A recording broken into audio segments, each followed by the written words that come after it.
All right. Happy Friday, guys. Welcome to Sabs podcast. I'm your host, sabrinasalvati. My special guest tonight is Lee Camp. He's a comedian and he's the host of Dangerous Ideas with Lee Camp. Welcome back, Lee. Thanks for having me. I appreciate it, Sabby. So it was great to actually see you in person in DC. For those who are not aware, when I went to DC last time, there was a Peace in Ukraine rally and Lee was actually one of the speakers. But it was great to actually see you in person. Yeah, that was a fun event. I don't know how I ended up on that stage with two presidential candidates and a former vice presidential candidate, but I'll take it. All right. So, Lee, obviously, I know you've been paying attention to this war with Israel and Gaza. I think the first thing that I want to ask you about, there seems to be the use of the term anti-Semitism now, ever since this war started. It seems to kind of just be loosely thrown around. So I want to get your perspective about that, because some people are saying that supporting the Palestinians' self-determination in itself is anti-Semitic. When I push back on that, I always inform people that, well, technically Palestinians are Semites, right? And I'm surprised more people don't use that in reference to pushback. But how would you define it, and how do you feel it's being used today? Yeah, so the reason we've heard anti-Semitism thrown around a lot recently is by design. It's not just an accident. It is the only way you can justify an apartheid state, an apartheid oppressive state like Israel. The truth is that anti-Zionism is not anti-Semitism. I am an anti-Zionist Jew. And guess what? We exist, and we exist in the millions around this world.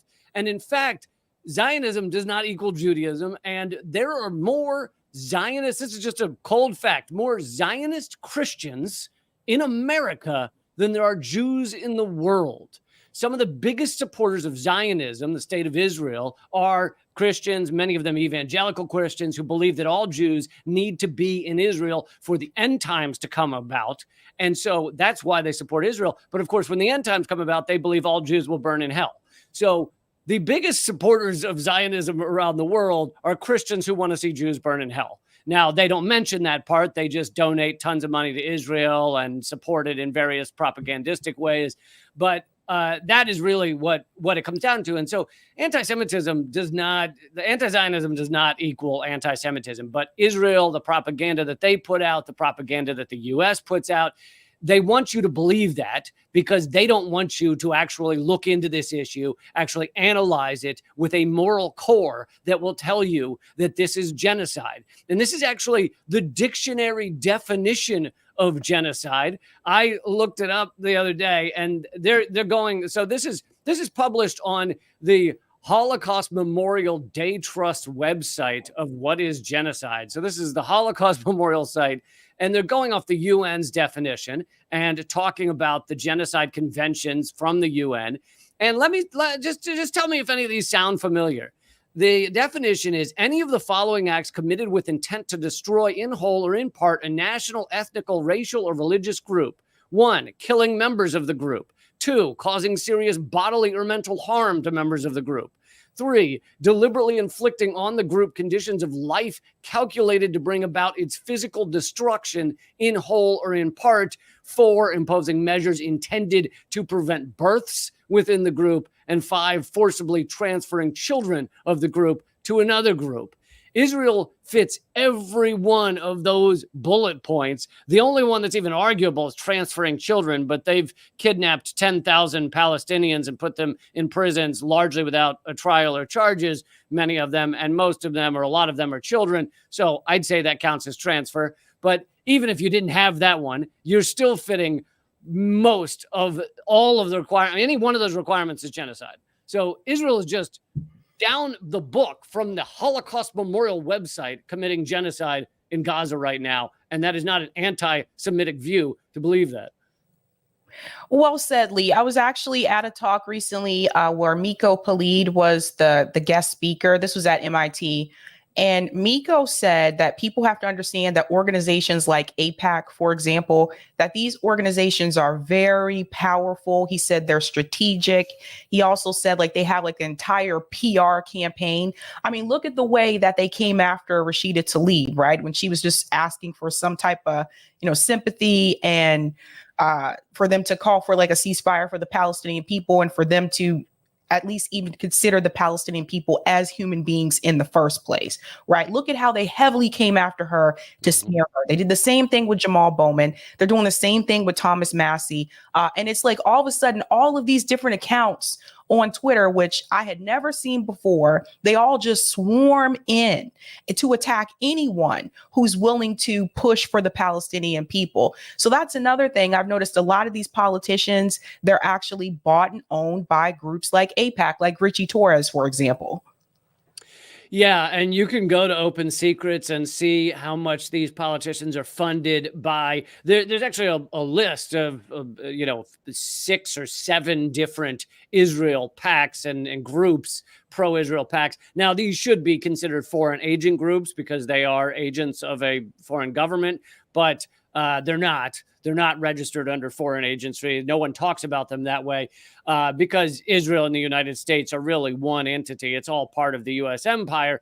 But that aside, in terms of the amount spent, you can go to Open Secrets. You can find out how much they're spending on these candidates. And if you look at the top senator or former senator who's received money from what we can just group them all together as the Israel lobby, who's received money from the Israel lobby, guess what? It's Genocide Joe Biden, number 1 out of all senators and former senators in receiving Israel PAC money. Number 3 is Hillary Clinton. And then you go to the House and, high up on the list is Nancy Pelosi, Hakeem Jeffries, Mitch McConnell is also very high on these lists. And so it's both sides. They're funding heavily. But what people also don't seem to talk about as much is how they will, you did mention Rashida Tlaib, how they will go after those who are not supporting them by supporting their opposers or supporting those who can bring them down.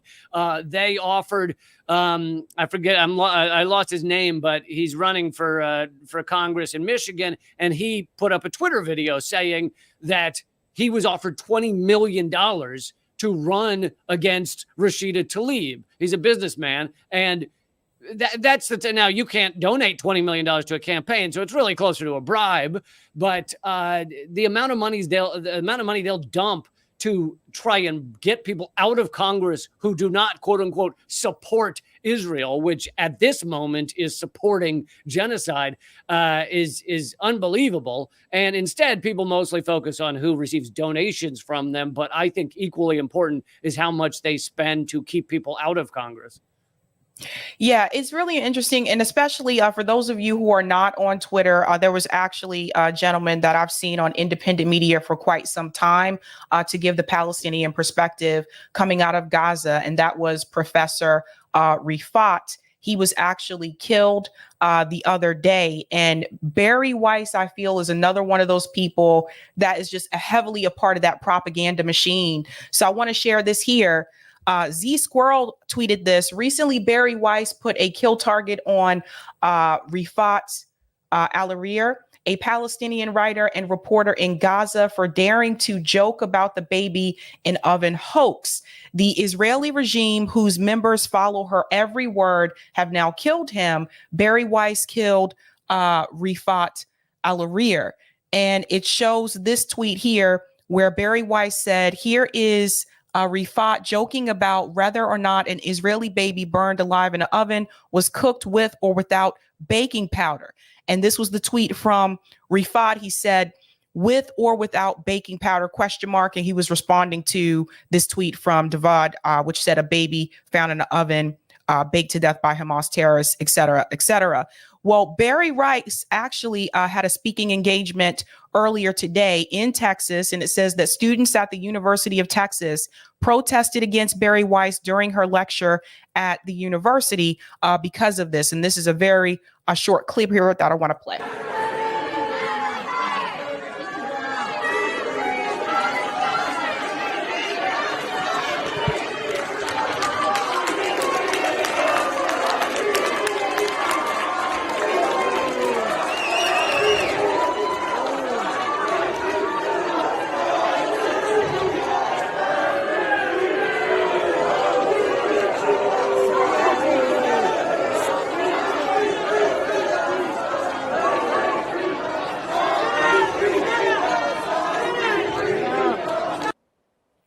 So that was the event that Barry Weiss was speaking at. So there were protesters there to greet her because of her involvement in this situation. And I want to get your perspective about this. How do you feel about journalists like Barry Weiss? At one point, she used to work for the New York Times. She left the New York Times because she had criticism, I guess, over their control of the type of work that she wanted to publish.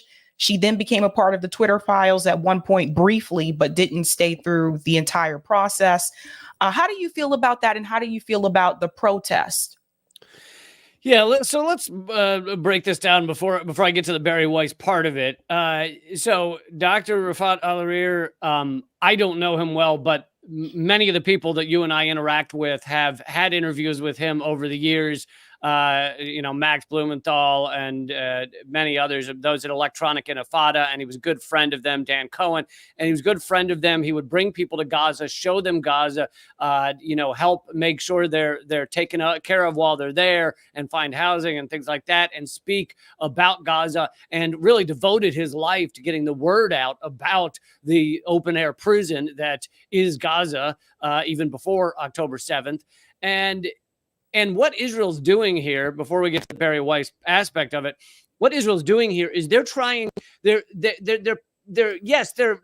Hamas on one level, but a lot of what they're doing is trying to destroy the entire society of Gaza, the culture, the people, the babies, the hospital system, because they want disease to do maybe even more than bombs are doing right now. So they destroyed the health system. They are trying to gut the entire cultural understanding of Gaza. They're getting rid of the leaders, and that includes academic leaders, cultural leaders, poets. And so this professor was an important cultural leader, an important speaker in so many ways. And so they had it out for him, aside from the Barry Weiss thing. And they are going after other people like him who are well-known academics who can speak very clearly often in English about what Gaza is, about the oppression, about the harm that has been done for generations. And so that is the goal of Israel. That is the goal of the IDF, along with journalists and medics and so many others. So I don't know that they wouldn't have killed him. I mean, they've already killed more journalists than were killed in Vietnam in 2 months. So I don't know that they wouldn't have killed him ultimately anyway. But that being said, Barry Weiss, I mean, even before this, I viewed her as a piece of garbage. I mean, she worked at New York Times for years doing Zionist propaganda for them. She left in a stew a few years ago, but she called, if anyone wants to have a little fun, look up the clip of her with Joe Rogan where she doesn't know what the word toady means, even though she used it. But anyway, I have no respect for her or anything. To break down that tweet you read, the reason he was mocking that babies in ovens thing is because it's laughable. It's propaganda. It is absolutely ridiculous that Hamas, in their effort to run into Israel, grab hostages, and get out, had the time to bake babies. It's so nonsense. And so some people were putting that out. There's been no evidence to it. The babies that were burned or killed have obviously been killed by IDF tanks that killed basically everyone in the area, because it's a well-known directive in Israel called the Hannibal Directive, where when someone's taken hostage, they just kill everyone, the hostage, the people around it, everyone. And so if any babies were killed, that's how they were killed. So that's why he was mocking it. So he responds to a tweet about babies in ovens by saying, did they add baking powder? Mocking the stupidity of the propaganda. She then highlights this because she is well known, has a big following, and is well known in Israel circles as well. They quickly latch onto it. And he actually, I think you didn't read this one, he actually tweeted, if I'm killed, it will be because of Barry Weiss, and I think he said her ilk, meaning others like her, who have gone after him for basically speaking the truth about Gaza.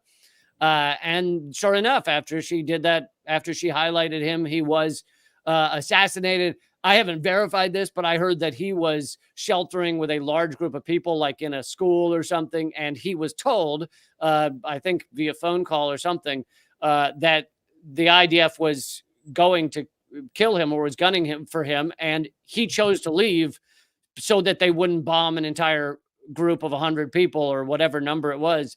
And sure enough, they then killed him and his sister and their kids.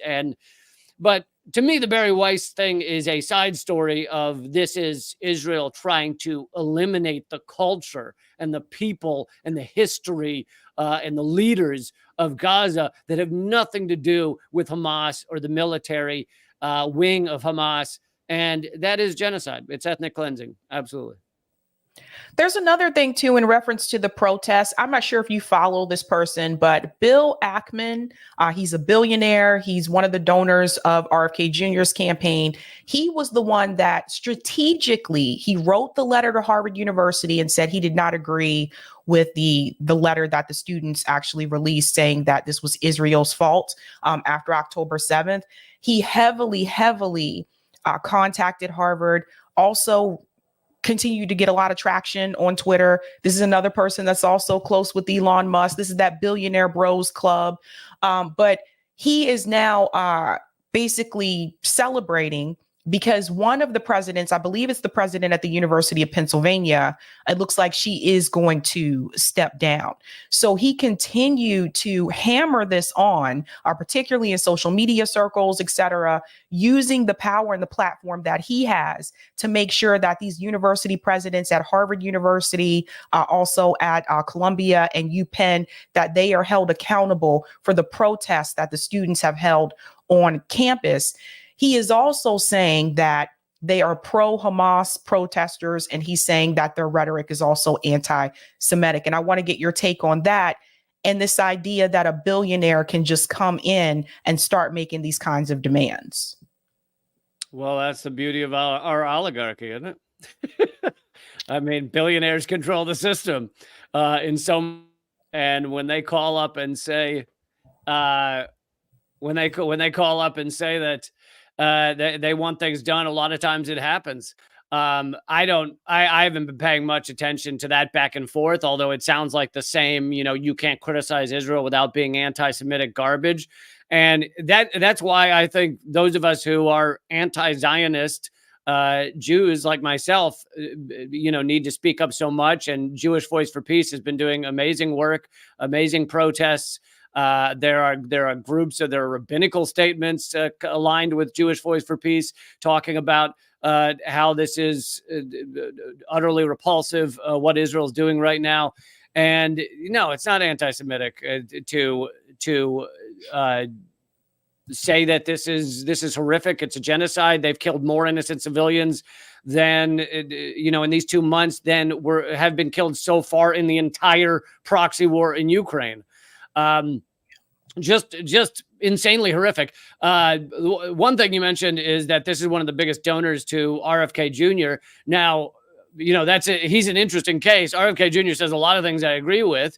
And in certain areas, he's one of the only ones you see saying it, and yet is so breathtakingly atrocious on Israel that whatever good he might be doing, it just destroys it all. It sets fire to anything else he says, because he will spout, and this is pre-October 7th that we were watching. I was watching these clips and I was commenting on this. So this doesn't even have to do with October 7th. This is pre that. He was just making up garbage about Palestinians, saying, oh, they're paid to kill any Jew in the world, and just crazy stuff. And it maligns. I mean, it just takes everything he says, and you're like, oh, this guy will just repeat anything that's nonsense. Apparently, I don't know if it has to do with. I can't say as to whether it has to do with his funding or not, but I will say that he is so breathtakingly wrong on it that it takes everything else that comes out of his mouth, and you're just like, maybe he's making up that too. I don't know. He made up this trash about Israel and Palestine, so who knows? And he seems to refuse to have a conversation with anyone that has the opposite view. I've noticed that as well.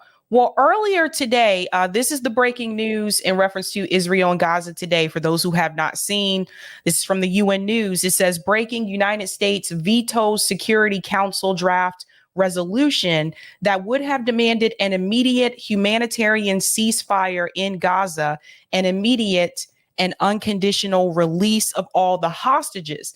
Now, here's the thing about this vote. 13 countries supported the ceasefire. The United States was the only country that voted against it. The UK chose to abstain, as if that really means anything. I feel like that was just cowardly as well. But the United States voted against it. What's interesting here, this gentleman right here, he's the representative for the US. I don't understand where he came from, because I could have sworn last time they had a meeting at the UN, I thought it was a woman who was representing the United States. So I don't know where this guy came from, but he's the one with his hand raised. So of course he chose to abstain.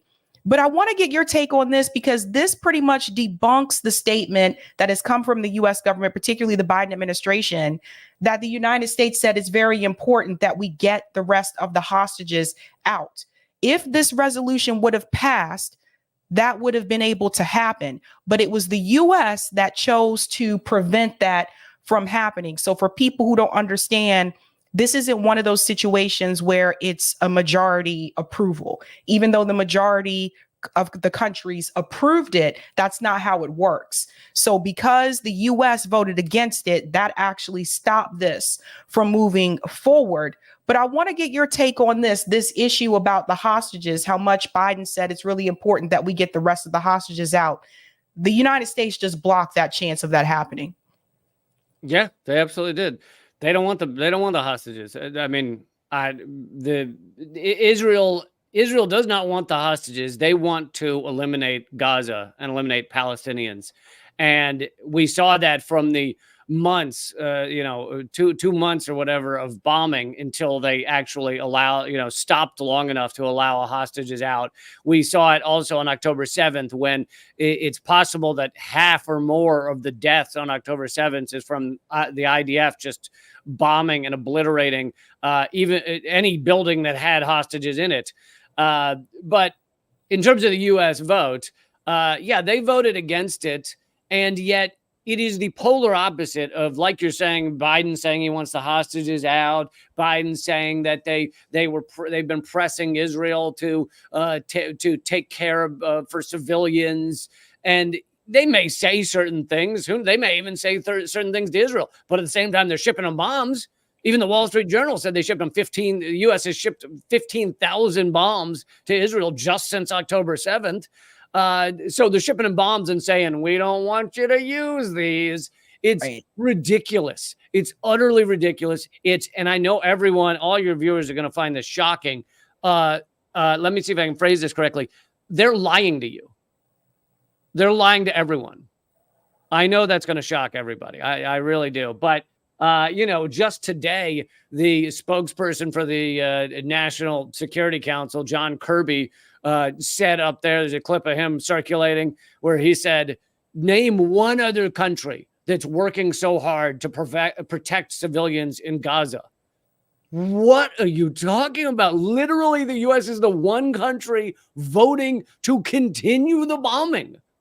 It's unbelievable, the lies they will tell. It is Catch-22 and 1984 wrapped into one, and then someone wiped their ass with it. It is ridiculous.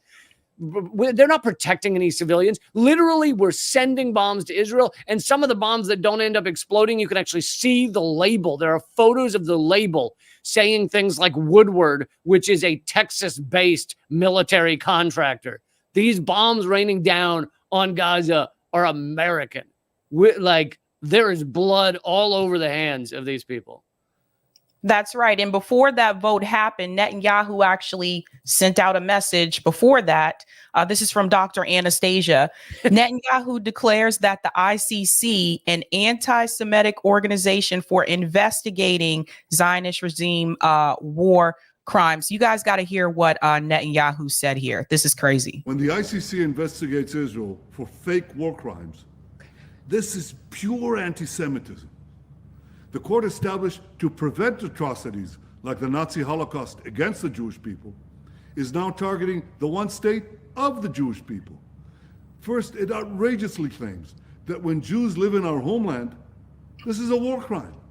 Second, it claims that when democratic Israel defends itself against terrorists who murder our children, rocket our cities, we're committing another war crime. Yet the ICC refuses to investigate brutal dictatorships like Iran and Syria, who commit horrific atrocities almost daily. As Prime Minister of Israel, I assure you, we will fight this perversion of justice with all our might. When the ICC... So there he is there saying that the simple fact that they even wanted to investigate the state of Israel, he's referring to that as being anti-Semitic. It's all they have. They are committing genocide that's being live streamed to the world. And all they have is you're anti-Semitic. It's all they can say. I mean, like I just mentioned, he brought up the Holocaust because they bring it up every 8 seconds. And yet this is textbook, by the definition, genocide, ethnic cleansing.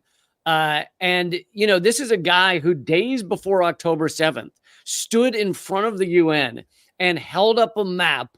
And you can look up photos of it right now. You can Google photos of it right now. Held up a map of the Middle East with Palestine eliminated, with West Bank gone, with Gaza gone, and it just said Israel over it. Proudly held that up days before October 7th. And so you know that is their goal. In fact, Netanyahu, behind closed doors, has been shopping to various countries that he needs the approval or the money or mainly the approval of. The idea that all of the Gazans will be pushed into Egypt or other countries, will live in tent cities in the desert, and Gaza will be given over to Israel. That his goal, like behind closed doors, is full-on ethnic cleansing of that entire area. And it's not even a secret. Like I said, he held up a map in front of the UN days before. This is their goal. And as the New York Times reported, and many other outlets, but you know, if you really want to know that this has breached even into the liberal media, the New York Times reported Israel knew that about the Hamas attack for at least a year. And the planning, there were many soldiers who saw the Hamas activity beforehand. Now, why would they know about it and yet do nothing? The soldiers on the lower levels who reported it were kind of shocked. Nothing changed. Nothing happened. Well, the reason is because they wanted this to happen. Now, I don't know that they knew the scope of it. Maybe they didn't. Also, all the cameras, as Mint Press reporting, all the cameras on the border walls were turned off or broken or something on October 7th. Now, I don't know if they knew the scope of it, but they knew it was about to happen. And they allowed it to happen. Now, why would they do that? Because in their minds, that justifies the full-on ethnic cleansing of Gaza, which is what they've wanted for years now. And so they built this up and allowed it to happen, and they think this justifies everything they do. But even if you wanted to believe the worst-case scenario of Hamas, that they just came in and rather than taking hostages, they just shot babies and raped and stuff, all of which has no evidence so far. But let's just say that's what they did. Let's say they did all of it. It still makes bombing hospitals a war crime. Still, everything Israel's doing are war crimes. Bombing schools, killing more UN workers than any other conflict. It's still a war crime. Shutting off the water, shutting off the electricity, mass punishment of the population, killing children. All of those are war crimes, even if you want to believe every last propaganda bullshit about Hamas. Still war crimes. Well said there, Lee. Another thing I was wondering too, how do you feel about the protests in general? Because I feel like seeing thousands and thousands of people out in the streets, the fact that the protests are still continuing, there's a massive one in New York City right now, that tells me, like, especially the younger generation, they're not willing to let this go. There are more people that have been protesting in reference to support of the Palestinian people than there were during the George Floyd protests. Like, this is happening all across the globe. I really believe that it has been that energy that has even put some type of pressure on mainstream media, because for a while they weren't even talking about the Palestinian side of things. They were just talking about, you know, the Israeli side. And now they're confronted with these things. There was a CNN producer who recently announced that he lost 9 family members in Gaza. So CNN obviously had to report on that. So I think that the protests have been a tremendous help in reference to getting the other side of the story out. even just a little bit.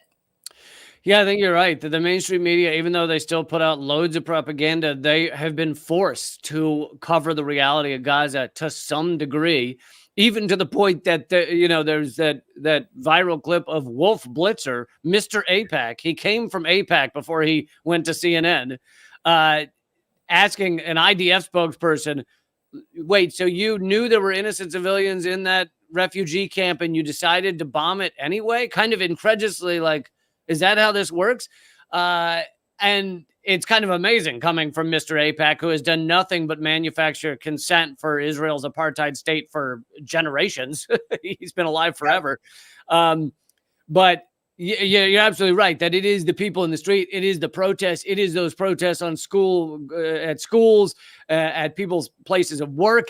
So much so that, and this is also unheard of, that there's a light mutiny going on in the State Department, in the White House. You have a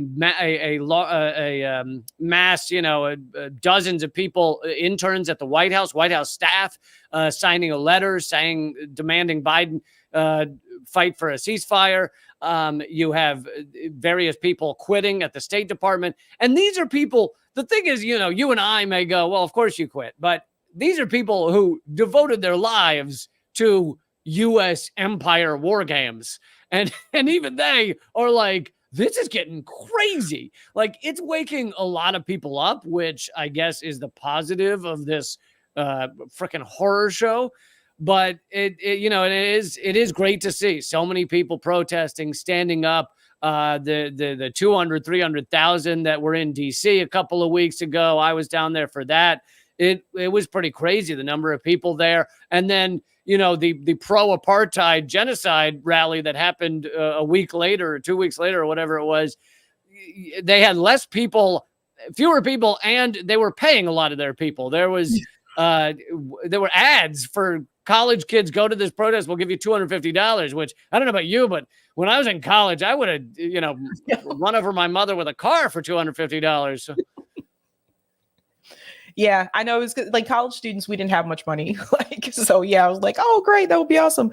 But that is another thing. They've also been paying people to tweet out things on social media too. That's also been announced from another Twitter user. They said that they tried to get her to be involved in this as well. It's all coming out. I feel like the propaganda is starting to fall apart. $5,000 for influencers, quote unquote, to say they support Israel. Just a crazy amount of money.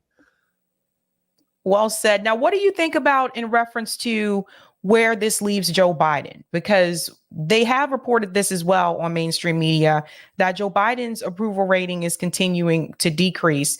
But particularly before it was over the economy, but now it's over this conflict with Israel and Gaza. And they said this is the first time they've seen this in a long time, where foreign policy may prevent someone from becoming reelected. Do you think that people are really going to show up to vote for other options? Like obviously Cornel West and Jill Stein have the correct position when it comes to Israel and Gaza, or do you think a lot of people are going to stay home? Yeah, I mean, you probably see a lot of people staying home in certain ways, but I mean, the part of the problem is it is amazing that it's hurting Joe Biden because people haven't cared about, other people being bombed by our allies that much. So even just that is amazing. But the problem is for people that say, oh, well, this is a red line for me. I excused everything Joe Biden did, but this is a red line for me. Well, if you're voting for the other corporate candidate, whether it be Donald Trump or one of the other lunatics, they're all they couldn't be more pro-apartheid, pro-genocide. So in terms of the two corporate bullshit parties, you're not going to find any alternative to this situation. Now, outside of that, it is pretty awesome that we have three candidates that are aggressively correct on this issue. Cornel West, Jill Stein, and Claudia De La Cruz, all very good on this issue. And that's exciting to see. Even if the way our system is aggressively rigged, they can't win. It's an important change, important shift. I mean, if this world's going to change, it's going to change by a revolution of the mind, not a revolution of the amount of money spent on a political candidate.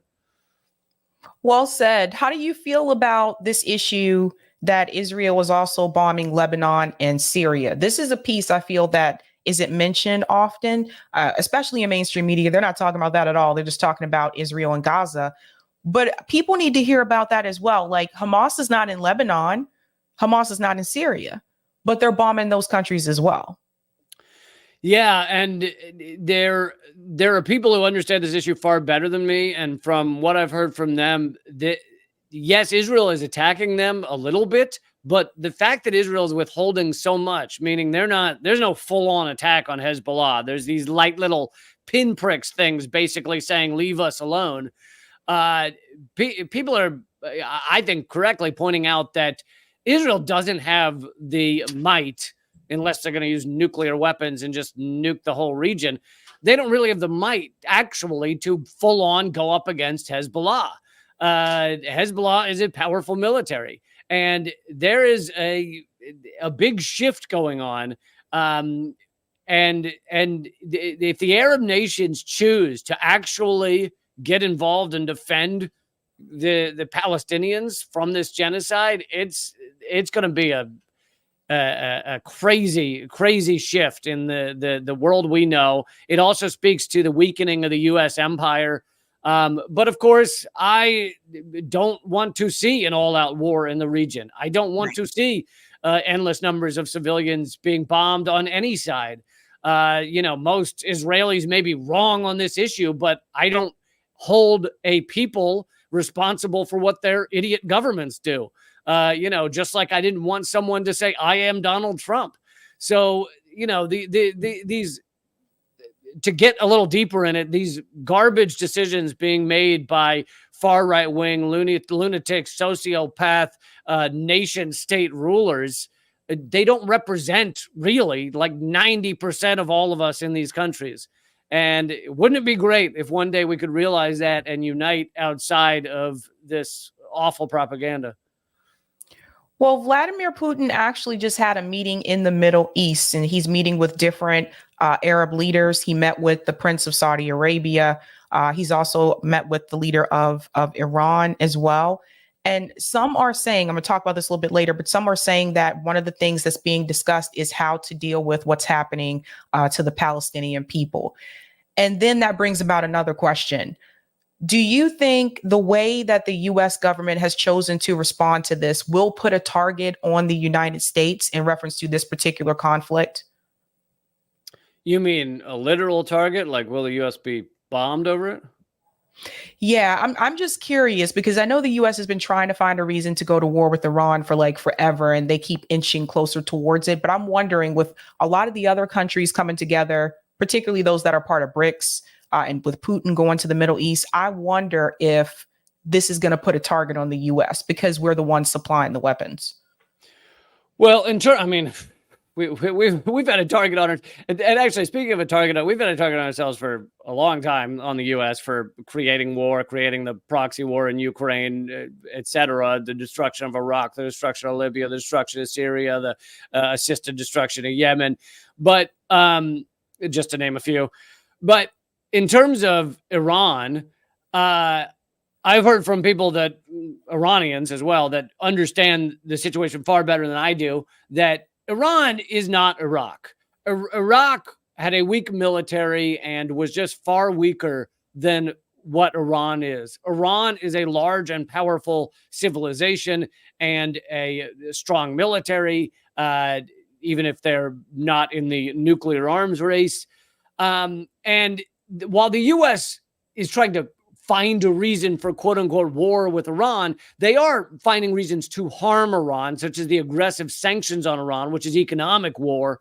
But the U.S. doesn't actually want to go to war with Iran. If there were U.S. boots on the ground in Iran, it would be just a mess, far worse than Afghanistan, far worse than any of the dumb quagmires the U.S. has gotten ourselves into.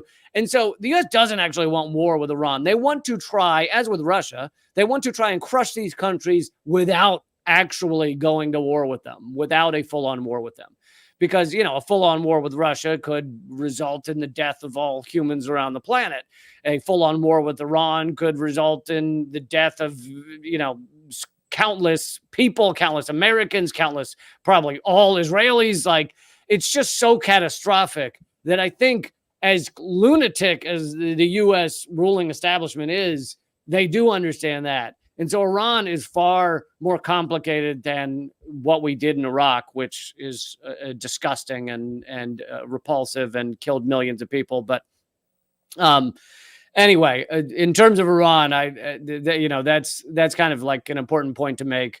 But in terms of, you mentioned Saudi Arabia and Putin, the fact that these countries are really, you're seeing a shift away from the United States a situation where the United States has to approve all deals, peace deals, everything that happened around the world, because the United States was a single ruling power with hegemony. You're seeing a shift away from that, where China and Russia and Saudi Arabia are making these deals not just outside of America's control, but aggressively against what America wants. I mean, Saudi Arabia joining BRICS and Russia and China making oil deals that are no longer in the petrodollar system. These things are they just infuriate the ruling elite of the United States, but it shows the waning power of the U.S. empire. And if we are going to get to a world that actually has peace and doesn't have literally millions have been killed by the war on terror in 20 years. If we're to get to a world where there's peace and harmony and some kind of sustainability, then you do not want the U.S., the maniacal, sociopathic U.S. running things the way we have been. All right, Lee, I have one more question for you, and that's in reference to two-state solution or one-state solution. There's now more talks again about a two-state solution. Kamala Harris gave a speech about this recently, saying that the Palestinian people need some right of self-determination and that they need to implement a two-state solution. This was after, I think, the push came from Barack Obama and an essay that he wrote first. Now you're hearing more politicians advocate for this. But Netanyahu has said that he does not want a two-state solution. What do you think will happen at the end of all of this? Do you think that the U.S. government and other Arab countries will push forth with a two-state solution? And do you think that Netanyahu would actually abide by it? So the two-state solution, it sounds to me from the people I respect on this topic, is really kind of a canard. It's a fake idea to just get people to just try and negotiate forever, because Israel doesn't actually want a two-state solution. Even those in Israel who's in the Israel establishment who say they may outwardly say they do. Because here's the thing: once you have a Palestinian state, that state is entitled to some things like a military, like and access to water, water rights, electricity rights, like. Israel wants Gaza and the West Bank to be in a permanent state of concentration camp or open air prison. That is what Israel wants. And so when you hear these people say two-state solution, it seems to me, and it's been proven out over the past 30, 40 years, that it's really just a way to push people off so that you keep negotiating forever and nothing ever changes. So now, in terms of what the solution is, if I know that it's not an apartheid state. I know that it's not a people, a settler colonial system coming in, kicking millions of people off their land, murdering 700,000 people. That was just during the first Nakba, which publicly some Israeli officials have called this the second Nakba. I know that's not the answer. I'll tell you that much. And this argument that Israel is the only democracy in the Middle East. Israel's not a democracy. If you have millions of people in an open air prison who can't vote in your system, not a democracy. Okay. So stop saying it. All right, Lee, thank you so much. Where can people find you? I have it there on the screen. Linktree.com/Lee Camp will give them all my stuff. I do live streams 4 days a week at Rumble, and I have LeeCamp.com. I also have 3 podcasts, so people can look up. Anyway, all that's at on Linktree at Lee Camp, LeeCamp. Awesome. Thanks so much, Lee. Thanks a lot.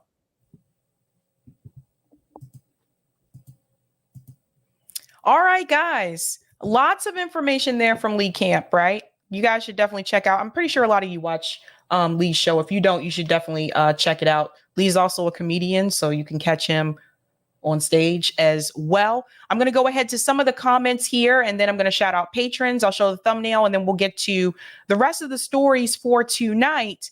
Thank you so much for the super chat, The Rot in Flesh.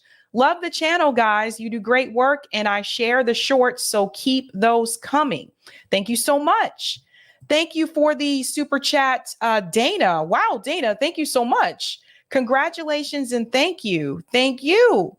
Thank you for the super chat, Sparky. Great work, Sabby, and great to see Lee. Thank you for this as well, Sparky. The world won't soon forget about the evil played on Gaza by Israel. Israel will be lucky if in 75 years, the Canadian Parliament gives an Israeli Defense Force veteran a standing ovation. Oh, that's the Sparky slid in the joke there. Thank you for the super chat, Raphael. The Honorable Mr. Louis Farrakhan was right. He tells English for years how brutal these people were. Now we can see where police killing is from. Remember, the IDF trains the police in the United States. Shout out to 100 Black Roke, who has been a Sabby member for 4 months. I got something money for you soon, Sabrina. I'm not shocked at the lies Yahoo expresses. Not all Jews are at fault, and I know that. Right. This is about the government. Thank you so much for the super chat, Sparky. The Holocaust may have helped get UN approval, but Israel wasn't meant to be a Jewish homeland. It was a British neo-colonial strategy, like with Pakistan and India. It soon turned violent. And thank you for the super chat as well. Make Israel Syria again. In those Ottoman Empire days, Jews and Arabs got along fine. That is true. At one point, Jewish people and Arab people lived side by side, you know? I'll take the comment on Rockfin. Thank you. Thank you for the tip on Rockfin Hip Car. What's the best way to give to Palestine? The United Palestinian Appeal, or to donate to random profiles online claiming to be from Gaza?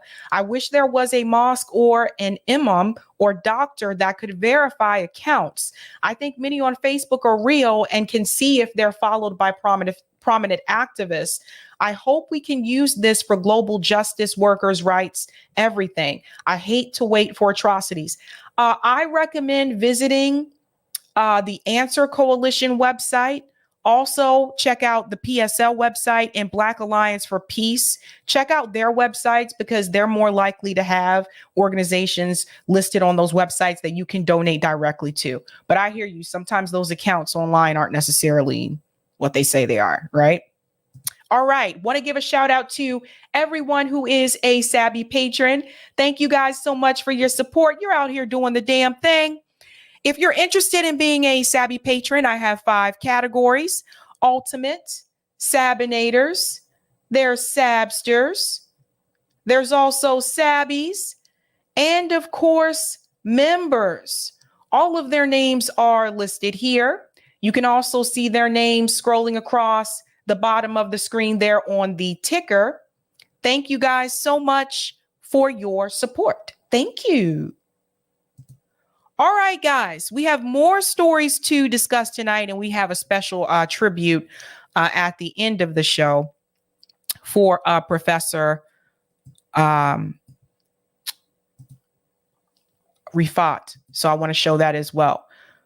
But we want to get into this story here about Vladimir Putin's visit to the Middle East because, look, guys, things are getting real, okay? Things are getting real. I made a joke about the United States relationship with Saudi Arabia a couple of weeks ago, and I said Saudi Arabia is that friend that, you know, it's like they know us, but they also have another friend, and they stopped returning our calls. So I was just joking around. But apparently, that is really the case, okay? Vladimir Putin made what they're calling a rare visit to the Middle East because he hasn't made many trips since this war with Ukraine. And the fact that this trip was made to the Middle East and he met with other Arab leaders, it's starting to spark some buzz in mainstream media. I want to get started with this clip here from CNN first, and then we're going to go to international sources as well. Vladimir Putin in the Middle East, what was the conversation about? And should the United States be concerned that Saudi Arabia has that new friend? Well, Russian President Vladimir Putin is here in Abu Dhabi, where he is holding talks with UAE President Mohammed bin Zayed Al Nahyan.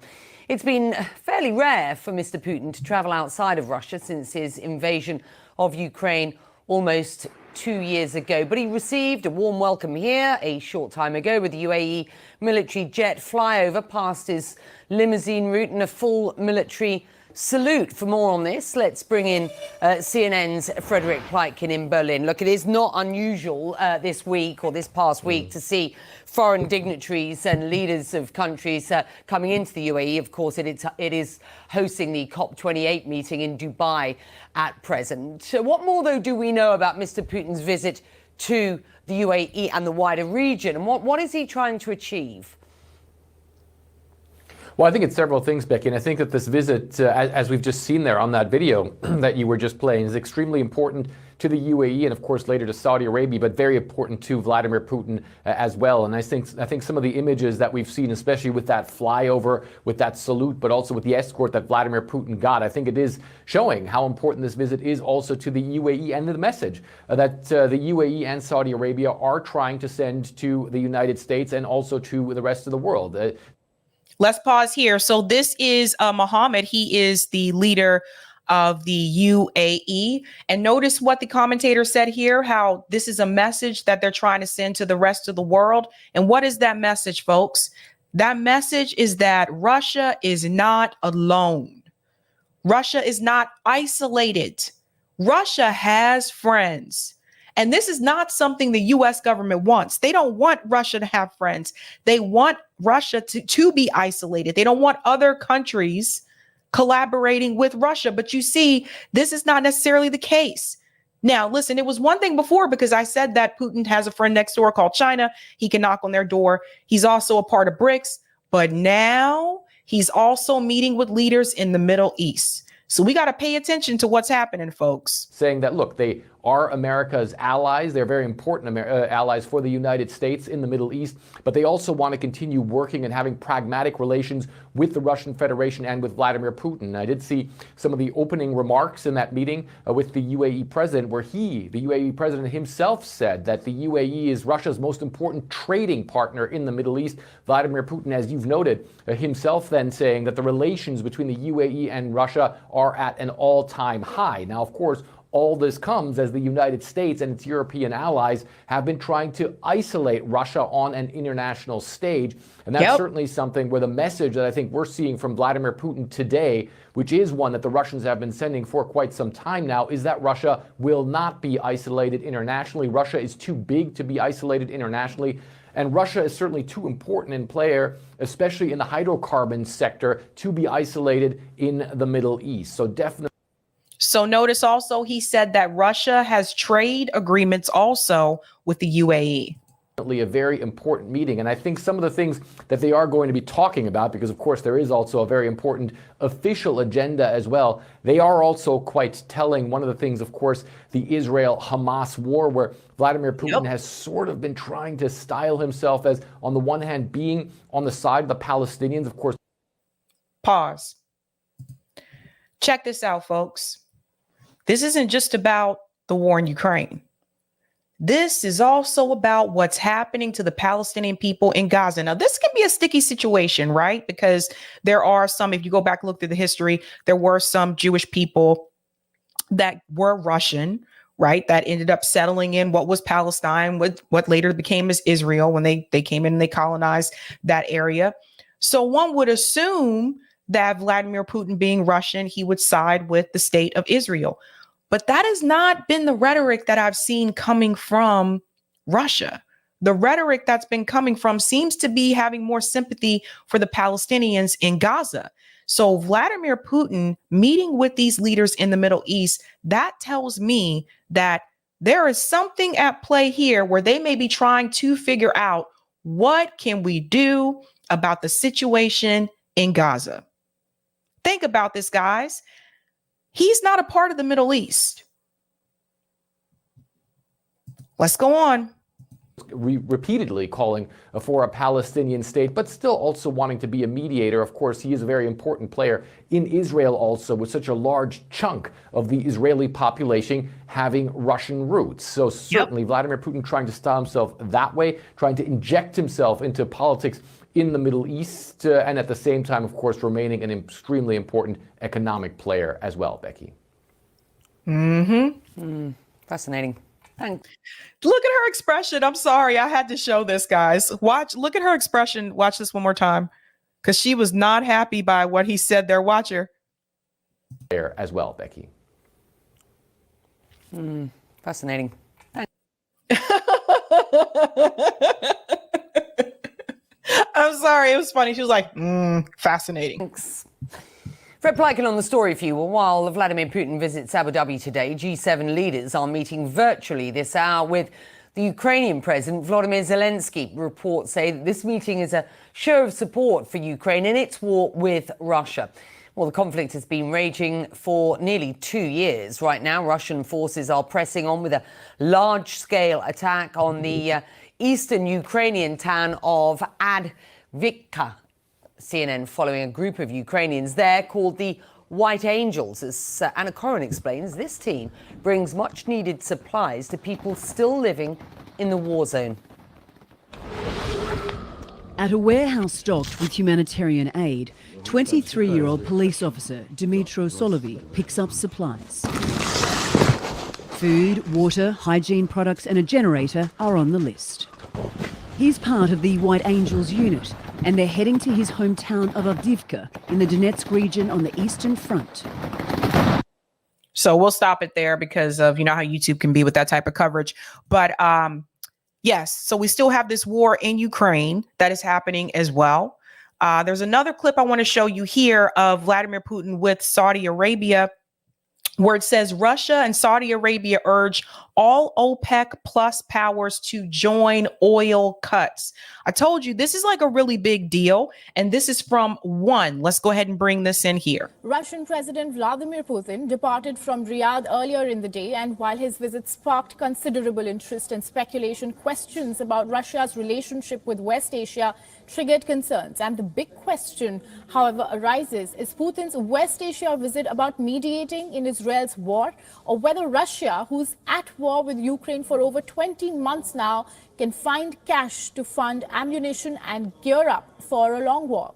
While Putin's agenda continues to remain a mystery, the Russian president's visit goes beyond economic consideration. At an investment conference, Putin says that Russia is ready to cooperate with China in any area, including military technology. Let me pause there for a second. Did you guys hear what she just said? She said that Vladimir Putin has just announced that they are willing to cooperate with China in any area, including technology. You see, NATO and the US government, they have basically pushed Russia right into China's arms. I predicted this would happen if they kept poking the damn bear. They were like, poke it, poke, poke, poke, poke it, poke, poke. So imagine what that could be like. Russia has powerful nukes. They have powerful weapons. And now if they are willing to collaborate with China, especially in areas of technology, they can have powerful technology. What am I trying to tell you, folks? I'm trying to tell you that the West is crumbling. The US empire is falling. It's happening right in front of us. And I feel like our government is trying to do everything that they can to hold on to whatever little bit of power that they have. But while they were asleep, while they were focused on stealing from other countries and attacking other countries, countries like Russia and China were building. They were creating. And this is where we are now.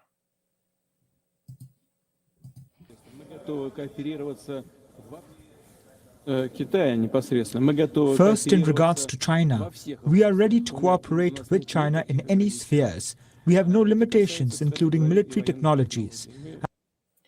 No limitations. He said they have no limitations in reference to cooperating with China, including military technology. And I got to tell you something, folks.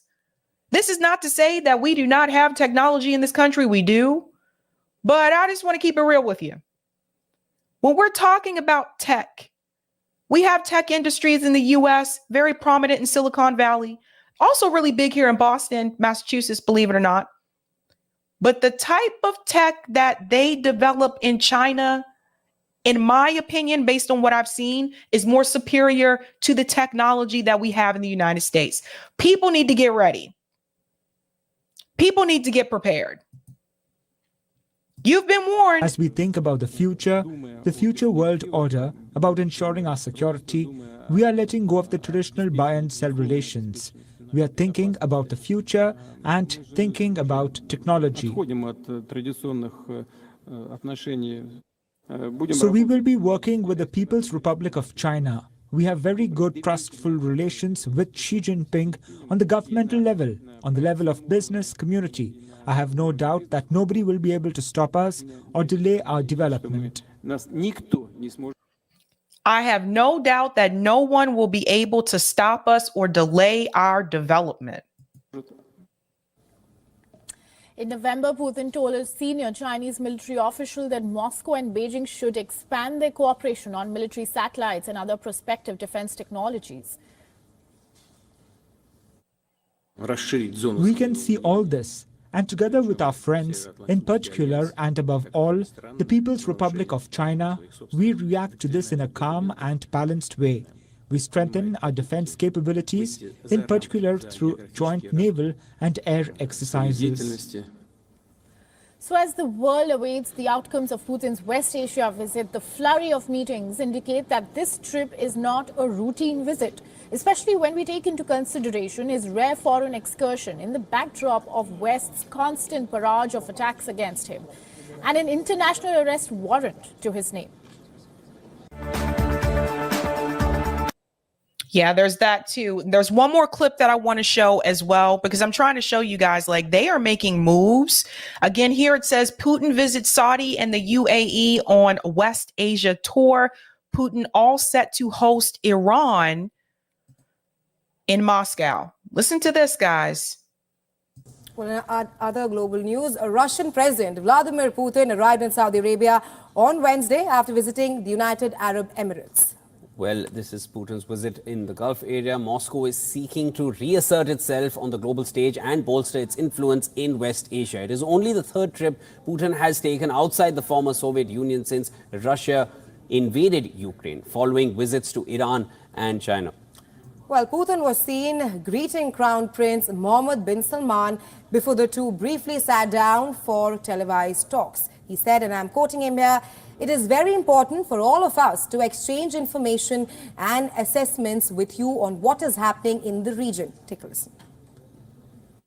Мы ждали вас в Москве. Знаю, что обстоятельства. I'll read this for you. "We had been expecting you in Moscow. I know that circumstances have caused adjustments." That's coming from Vladimir Putin. Эти планы. "To these plans, but as I said, nothing can prevent the development of our friendly relations." You guys hearing this? Friendly. Ну, как я уже сказал, ничего не может помешать развитию наших дружеских отношений. Prince Mohammed said bilateral cooperation had helped remove many tensions in West Asia and contributed to enhancing security as well. أيضا التنسيق والعمل السياسي بين البلدين ساعد بإزالة الكثير من الاحتقانات في الشرق. Political coordination and cooperation between the two countries has helped in making Также благодаря политической кооперации и взаимодействию нам удалось положительно повлиять на ряд моментов на Ближнем Востоке. a positive impact on many issues in the Middle East, and this has enhanced security. Is the United States government losing its foothold in the Middle East? This is something that we should pay attention to, right? It's interesting because the Biden administration, I feel that they are distracted by so many other things that this visit just kind of flew right over their head. وساهم في تعزيز الأمن И это увеличило безопасность в регионе. والتنسيق In the region, our future coordination in the fields of politics and security will المستقبلي في الجانب السياسي والأمني أيضا سوف يعزز أمن الشرق الأوسط وأمن العالم كله. undoubtedly bolster security in the Middle East and in the world. What does that tell you, ladies and gentlemen? Think about this. This is Saudi Arabia. Saudi Arabia is an ally of the United States. But I told you Saudi Arabia is like that, shifty friend. Like right now, they're just like, yeah, I'm not really liking you that much, US. I'm friends with Russia. I'm friends with China now. So you see what is happening. Saudi Arabia is set to join BRICS next year, January of 2024. Now, why is this problematic for the United States? The US government needs Saudi Arabia for what? Oil, right? But does Saudi Arabia really need us? That's the difference. So what happens next year? Do you think the US government is going to be okay with Saudi Arabia joining BRICS, with Saudi Arabia having a relationship with Vladimir Putin? I don't think they're going to be okay about that. But this is Russia and Saudi Arabia sending a huge signal to the United States. And they're letting the US government know, we don't need you, boo. We're moving forward without you. Well, the Kremlin said ahead of the meeting that the two would discuss oil markets as well as ways to promote de-escalation in the war in Gaza. Well, since March, Putin has been wanted for... Let's go back to this part here, sorry, about when she talks about Gaza. Well, the Kremlin said ahead of the meeting that the two would discuss oil markets as well as ways to promote de-escalation in the war in Gaza. Did you guys hear that? So they're not just discussing oil, but we'll get back to that in just a second, but also de-escalation of the war in Gaza. So you have the US government just voted against permanent ceasefire at that UN Security Council meeting that I talked about with Lee Camp earlier. They just voted against it. They were the only country to vote against it. The UK chose to abstain. Okay. But every other country that was there voted in support of the permanent ceasefire and to declare this a humanitarian crisis, right? The US voted against it. Now you have Vladimir Putin and the Saudi prince coming together to work towards some type of peace deal or de-escalation in Gaza. Then you also have all the other countries that voted for the ceasefire today that are also on that same side. What I'm trying to tell you is, as much as the US government and mainstream media want you to believe that Russia stands alone, right now, the United States stands alone. We're the ones that are becoming isolated. Well, since March, Putin has been wanted for war crimes by the International Criminal Court over the invasion of Ukraine. Well, he skipped the BRICS summit in August in South Africa, which recognizes the ICC in a bid to avoid causing a political show, and missed the G20 summit in India in September as well. But neither the UAE nor Saudi Arabia have signed the ICC's founding treaty, meaning that they are not obliged to arrest him. So notice how they can accuse Vladimir Putin for war crimes, right? The ICC, but they weren't willing to do that in reference to the state of Israel, right? The Russian leader was earlier welcomed with a full cavalry escort and motorcade in the UAE, where he met President Sheikh Mohammed bin Zayed Al Nahyan. A national air show team drew a Russian flag with colored fumes in the sky. Full pomp and show. The Russian president said UAE was Russia's main trading partner in the Arab world. Bilateral trade hit a record $9 billion last year, according to the Kremlin, and Putin said a number of projects were underway in the oil and gas sector as well. A number of projects underway in the oil and gas sector. Remember, again, the United States has this relationship with Saudi Arabia because of the oil. Now, Vladimir Putin is basically showing the U.S., guess what? You're not the only ones that can make some type of deal with Saudi Arabia when it comes to oil and gas. As a matter of fact, we might start our own thing. See how you do then.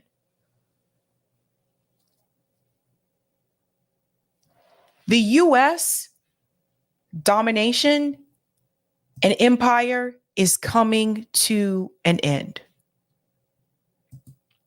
All these other countries are showing us that they don't really need us. They can move forward without us.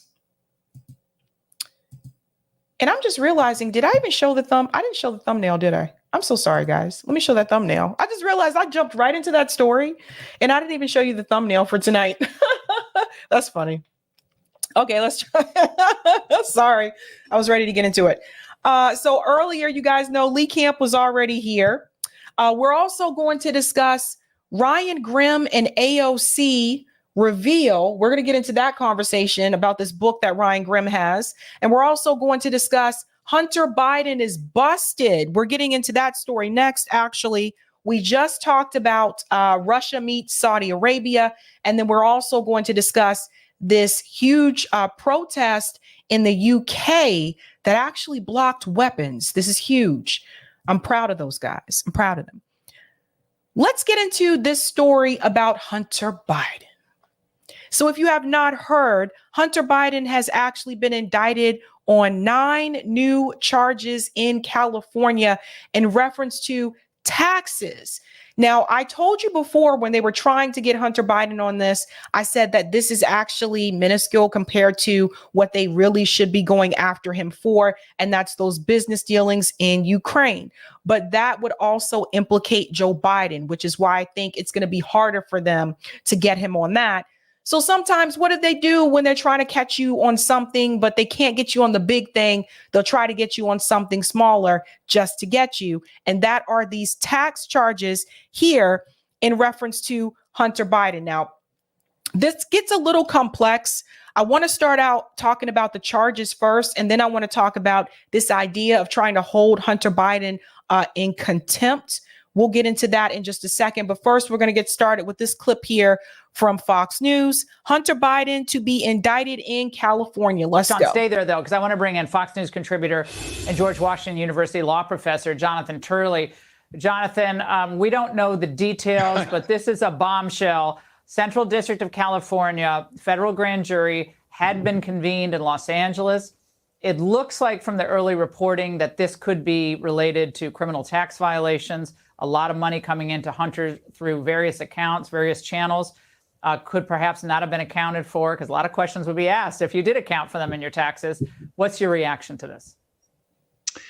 Well, we've been watching this district because this is where the special counsel originally wanted to bring tax charges and was effectively prevented from doing so. Both the U.S. attorneys in California and D.C. admit that they said, no, we're not going to work with you on this.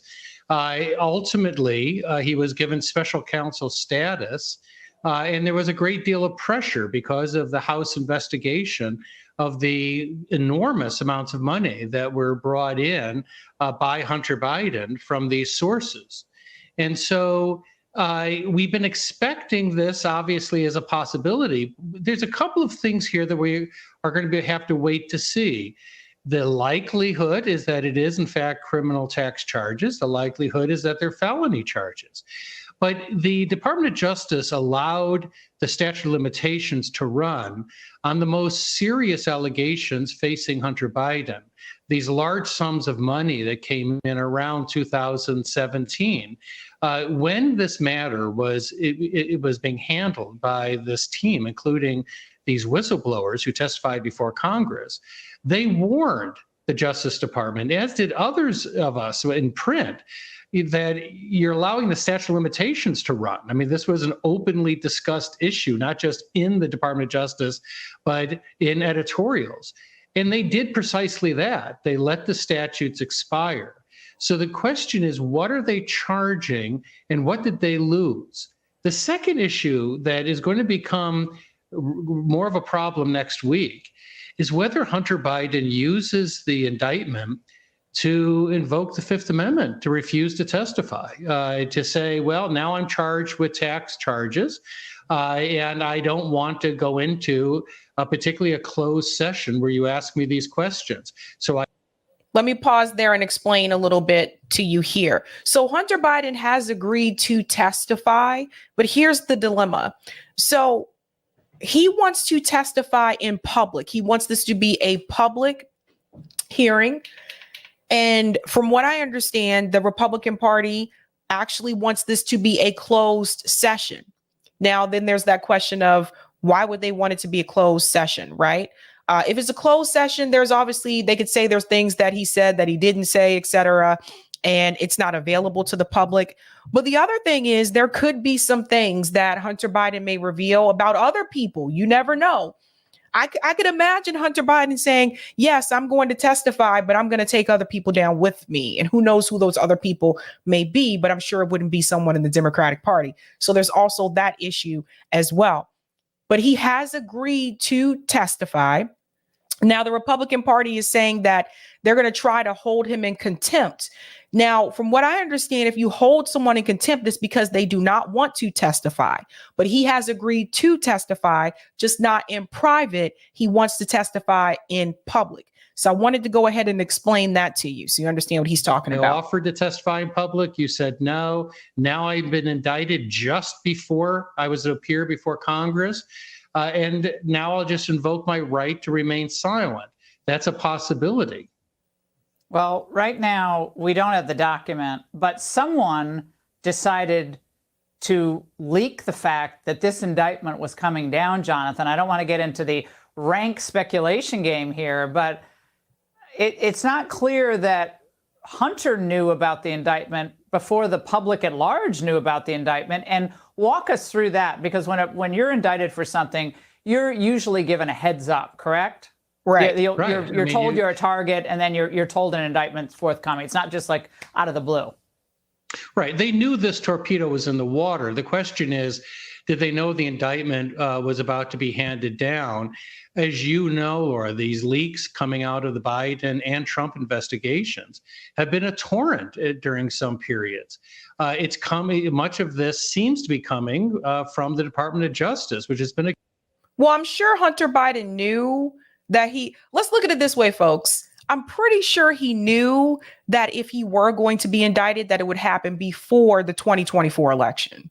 I'm pretty sure he probably figured that would be the case. Accused in the past of leaks. I mean, one of the things that came out of Russiagate was known leaks by the Department of Justice, high-ranking FBI officials. Even James Comey was accused of taking material and leaking it to the press after he was fired. So there is this culture, the Department of Justice, to use strategic leaks. Now, we don't know where the leak is coming from here, but the obvious parties that would know would be, of course, the Department of Justice, and then secondarily, whether they inform the defense. It's not clear why the defense would want this to leak. Right. But as I said, this does give them a possible out where they can say, well, we've now had our hand forced. You didn't accept our offer. We've now been indicted a second time. We're just going to invoke his right to remain silent. That would force Congress to give him immunity if they wanted to hear from him, which they're not going to do because he's facing charges. Oh, it's not going to happen now. You're 100% right. This in a perverse way, just on that one issue, it is a very, very strange gift to Hunter Biden, but obviously not long term. I want to remind everyone what was said yesterday at a press conference when Joe Biden was asked directly about his family's business dealings, Hunter's business dealings. Watch. Can you explain to the Americans, amid this impeachment inquiry, why you interacted with so many of your son and brother's foreign business associates? First of all, Joe Biden looks so lost. Joe Biden looks incredibly lost. He just has this look on his face like, why am I standing here? Why am I answering these questions? Why am I here? I'm not going to comment. I did not. And it's just a bunch of lies. You didn't interact with many of their business associates? I did not. There's lies. I mean, Jonathan, that's just false. I mean, we it have reminded me multiple of- occasions. I mean, it's bizarre. We have multiple pieces of evidence indicating that he spoke to Hunter's business associates dozens and dozens of times and had dinner with them and went golfing with them. Well, it reminds me of Clinton's sort of chest poking, saying, I did not have intimate relations with that woman. I mean, basically, he's saying, I did not have interactions with those people. It didn't work for Clinton. And it's even more insulting here. You know, you have a poll showing that roughly 70% of the American people don't believe the president. They believe that he has done something unlawful or unethical. And by the way, 40% of Democrats feel that way. And so the question is, with almost half of the Democratic Party, you don't have a single Democratic member who we expect will vote for the impeachment inquiry, just the inquiry to investigate these issues, not to vote on impeachment, but to look into, to establish whether there's grounds for impeachment. They very likely will not have a single Democrat, even though a large proportion of their party believes that there was something corrupt here. But what the president is facing is a trap of his own making. He ran for office, promising, assuring the American people that he had no knowledge of these transactions, of these dealings. That has been directly contradicted. Hunter Biden himself contradicted his father on that. But you have Hunter's close associate saying that that's absolute nonsense, that of course he knew. But can the president now admit that? Clearly, he doesn't think he can. So he's in this sort of frozen in amber with a story that he cannot possibly maintain. I mean, I mean, it's just it's the usual suspects, right? They're just corrupt. That's what it is. It doesn't matter if it's Joe Biden, Hunter Biden, Donald Trump, whoever, they're just corrupt. Now, here's the thing. If Hunter Biden, because again, indicted does not mean that he has been convicted. Okay. So if Hunter Biden is found guilty, which I have a feeling he's not going to be, or if he is, it'll be something minor. I don't think Hunter Biden is going to go to jail because of who he is and because of who his father is. But if he were, I wonder if there would be a push from the Democratic Party to urge Joe Biden to step down and to allow someone else to run. I sincerely wonder about that. It's something we need to think about. That's why I'm telling you, I really do believe that he knew that if he was going to be indicted, it would happen before the 2024 election. Mind-blowing. Just very quickly, Sean, given how unpredictable this investigation is, and we don't know the terms of the indictment, we don't know the counts, probably criminal tax, that's what a source is telling NBC tonight. But we don't know what else is going to be discovered as this thing rolls on about Joe Biden. So this becomes a huge political liability. Again, this is a political question, a liability for this party going into 2024. It certainly doesn't help. It does, because the IRS, the DOJ, and the FBI, the politics there were protecting Hunter, Joe, and Jim Biden. Now with the dam breaking, we don't know where, the White House doesn't know where this investigation is going to go, and it very well may lead to Joe's brother and Joe himself. You asked if Joe Biden was going to get out of politics. Could this blow up his campaign? Absolutely not. Now more than ever, Joe Biden needs and has to win, because he is the only one that's going to pardon his son if he is convicted. So something that, first of all, Sean, every time I see you, all I just see is Sean from the Real World Boston. Like every time I see him, that's all I see. You will always be Sean from Real World Boston to me. Sorry. But this is something I want you to see. We're going to go into a little bit more detail about the situation, because the reality is right now, we basically have two corrupt people, but we have a bunch of crooks running for president. Here's more detail here. Hunter Biden is indicted on 9 tax charges, adding to gun charges in a special counsel investigation. So it goes on to say here, the new charges filed Thursday. There were 3 felonies and 6 misdemeanors.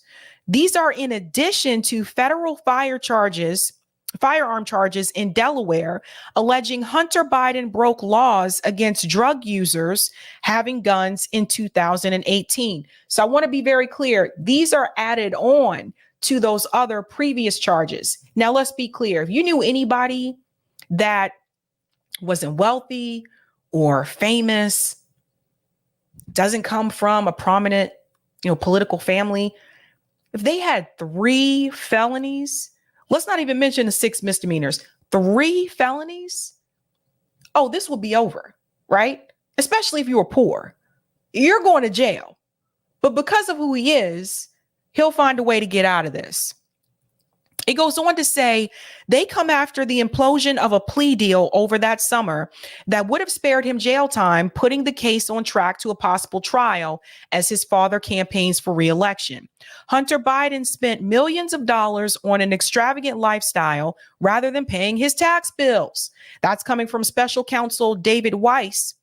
These charges are centered on at least $1.4 million in taxes Hunter Biden owed between 2016 and 2019, a period where he has acknowledged struggling with addiction.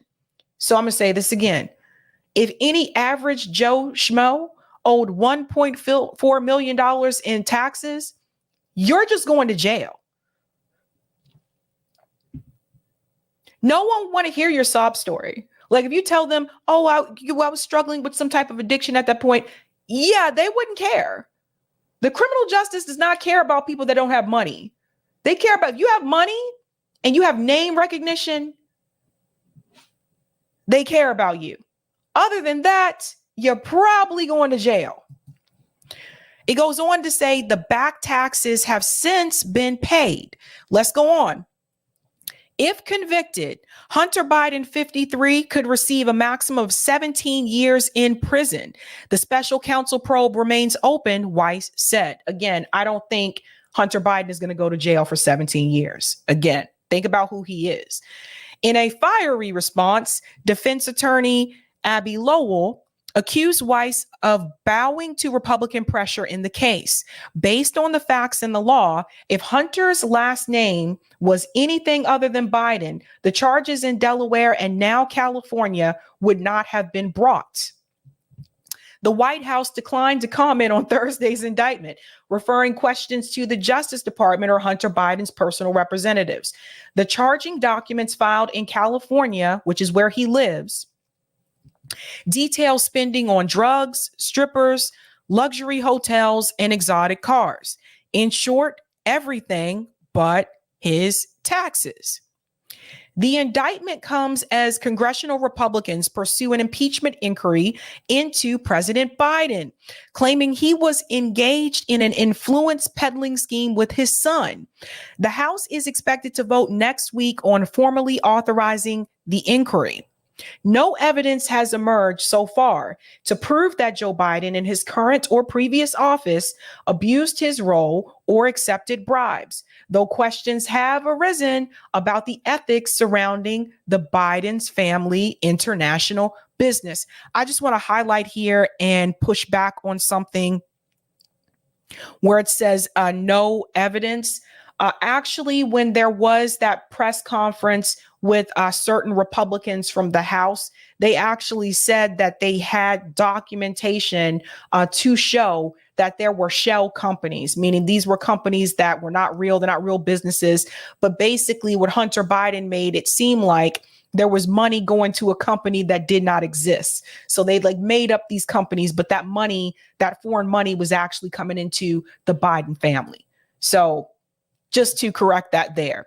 The separate long-running criminal investigation into Hunter Biden had been expected to wind down with a plea deal where he would have gotten 2 years probation after pleading guilty to misdemeanor tax charges and avoided prosecution on the gun charge if he stayed out of trouble.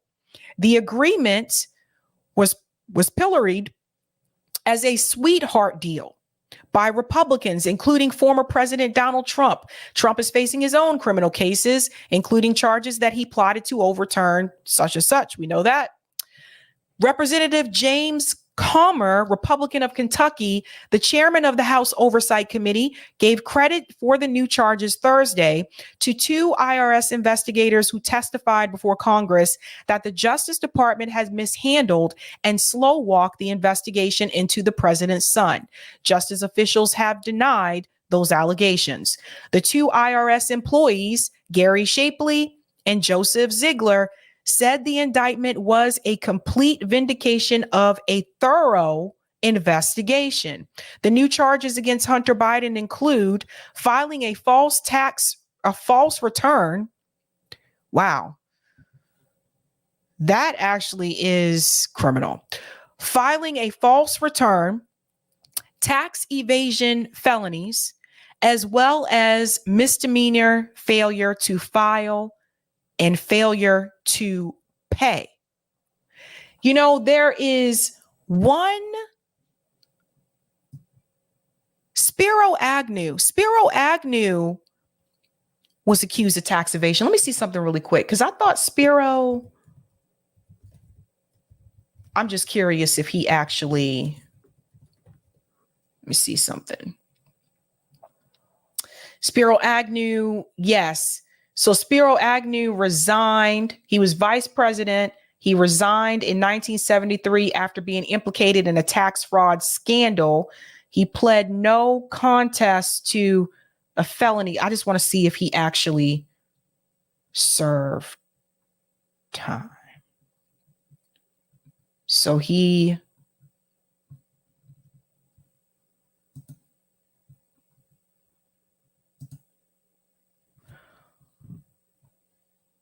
soon after his resignation, Agnew moved to his summer home in Ocean City to cover urgent tax and legal bills and living expenses. He borrowed $200,000 from his friend Frank Sinatra.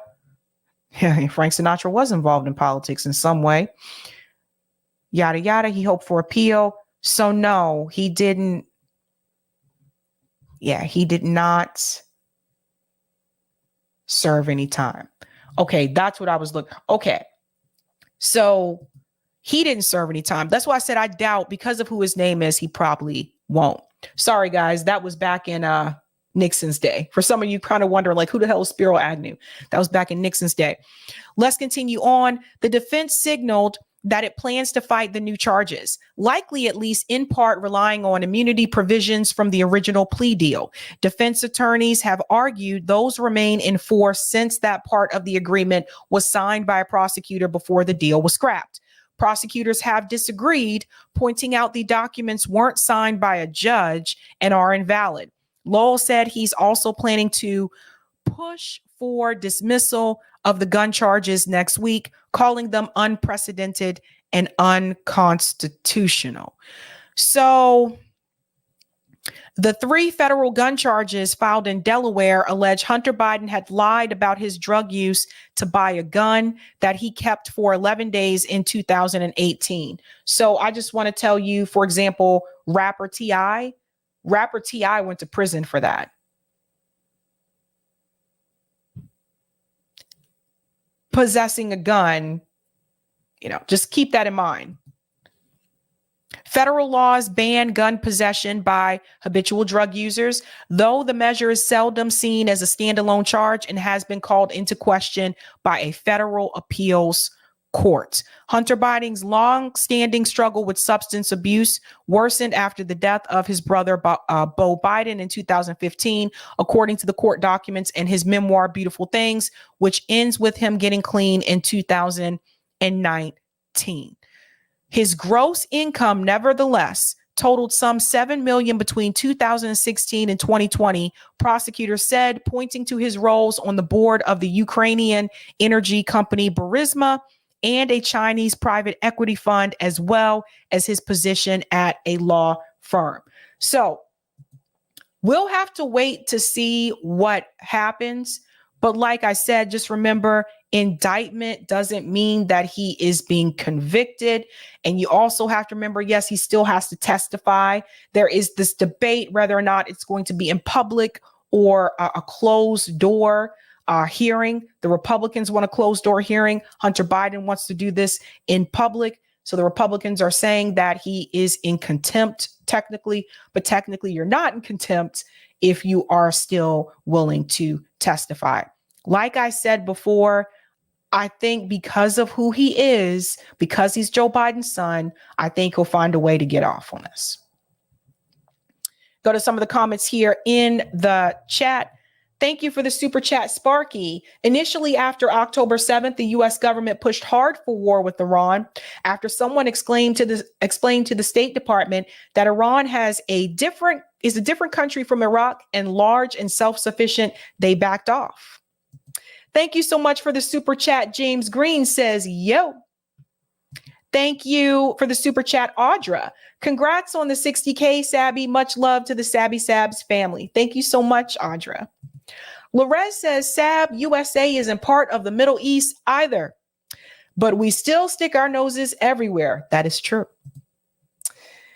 Huey says, don't forget that African countries are no longer allowing Western countries to exploit them. This means natural resources will become more expensive for us. I agree. Hugo says DHL is having a major strike right now, too. Interesting. And thank you for the super chat, DC. The gun charge is bogus and unconstitutional. All right. We are moving on to the next story. We have a really good story. Good news here. There were a group of protesters. Let me make sure I got the right thing lined up. Oh, that's not the one. Nope, that's not it. Make sure I'm going to the right thing. Yeah, we'll start with the US one first. Okay, so about a month ago, there were protesters in the United States in reference to this war with Israel and Gaza that decided to take their protesting to another level. They decided to block the ships that were actually going to carry the weapons to Israel. We'll take a look at that. Al Jazeera had covered that. And then I'm going to show you what happened in the UK just the other day. So the protests are making some noise, guys. I want to go ahead and fast forward a little bit because, or actually I can play it without sound for the first part because, so it said these protesters are trying to block a ship from leaving the port. So this is Cape Orlando. It was bound for Israel and it was carrying weapons and other military hardware. So the protesters showed up. Any sort of arms shipments from the United States to Israel.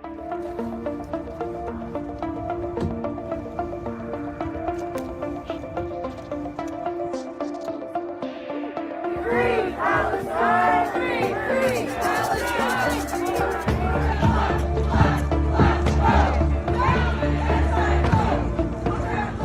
Free Palestine! Free Palestine! Free Palestine!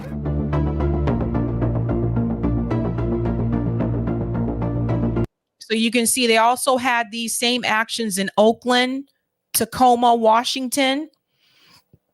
About 300 protesters delayed its departure, and the U.S. Coast Guard detained 3 people who climbed onto the ship. So it's talking about the U.S. has been the largest provider of military assistance to Israel since the country's founding in 1948. So again, when I make the statement that Joe Biden has blood on his hands, this is exactly why. When I say the U.S. government has blood on their hands, this is exactly why I make that statement.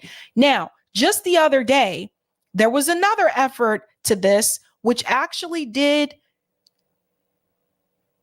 succeed. This happened, however, in the UK. Israel-Palestine war. Protesters blockade UK factories building F-35 warplane parts used by Israel. Workers and trade unions have targeted 4 British armed factories supplying components used to build the F-35 stealth fighter. So you can see here, Israel targets health infrastructure. So now you see protesters, they're going after the weapon manufacturers. They're going after these shipping locations. It says hundreds of workers and protesters have shut down 4 armed factories across the UK, which supply components for the F-35 stealth fighter jet used by Israel to bomb Gaza. The 4 armed factories include Eaton Mission Systems in Bournemouth, BA Systems at Salisbury Aerodrome in Lancashire, L3 Harris Factory in Brighton, and the BA Systems Govan site in Glasgow. Each of the 4 arms factories supply components that are necessary for building the F-35 stealth fighter jet. According to its company website, L3 Harris Systems are integral to several U.S. combat aircraft, including the F-22, the F/A-18, and the F-35. It also manufactures bomb release mechanisms for the F-35 combat aircraft and Reaper drone, both of which are deployed by Israel in Gaza. Footage posted online showed activists blockading the entrances to the 4 factories since early morning and preventing workers from the arms factory from entering the sites. Jenny, a trade unionist from the group Workers for a Free Palestine, which helped organize Thursday's actions, said the blockade was a necessary step to support Palestinians trapped in Gaza. So she says here, the fighter jets these factories help to produce are being used to imprison the people of Gaza in a death trap. So that's from Jenny, and she's a part of Workers for a Free Palestine. Now, why is this important? We are starting to see a shift in reference to this protest, where it's not just people who care about the Palestinian cause. It's also now starting to include the workers' movement.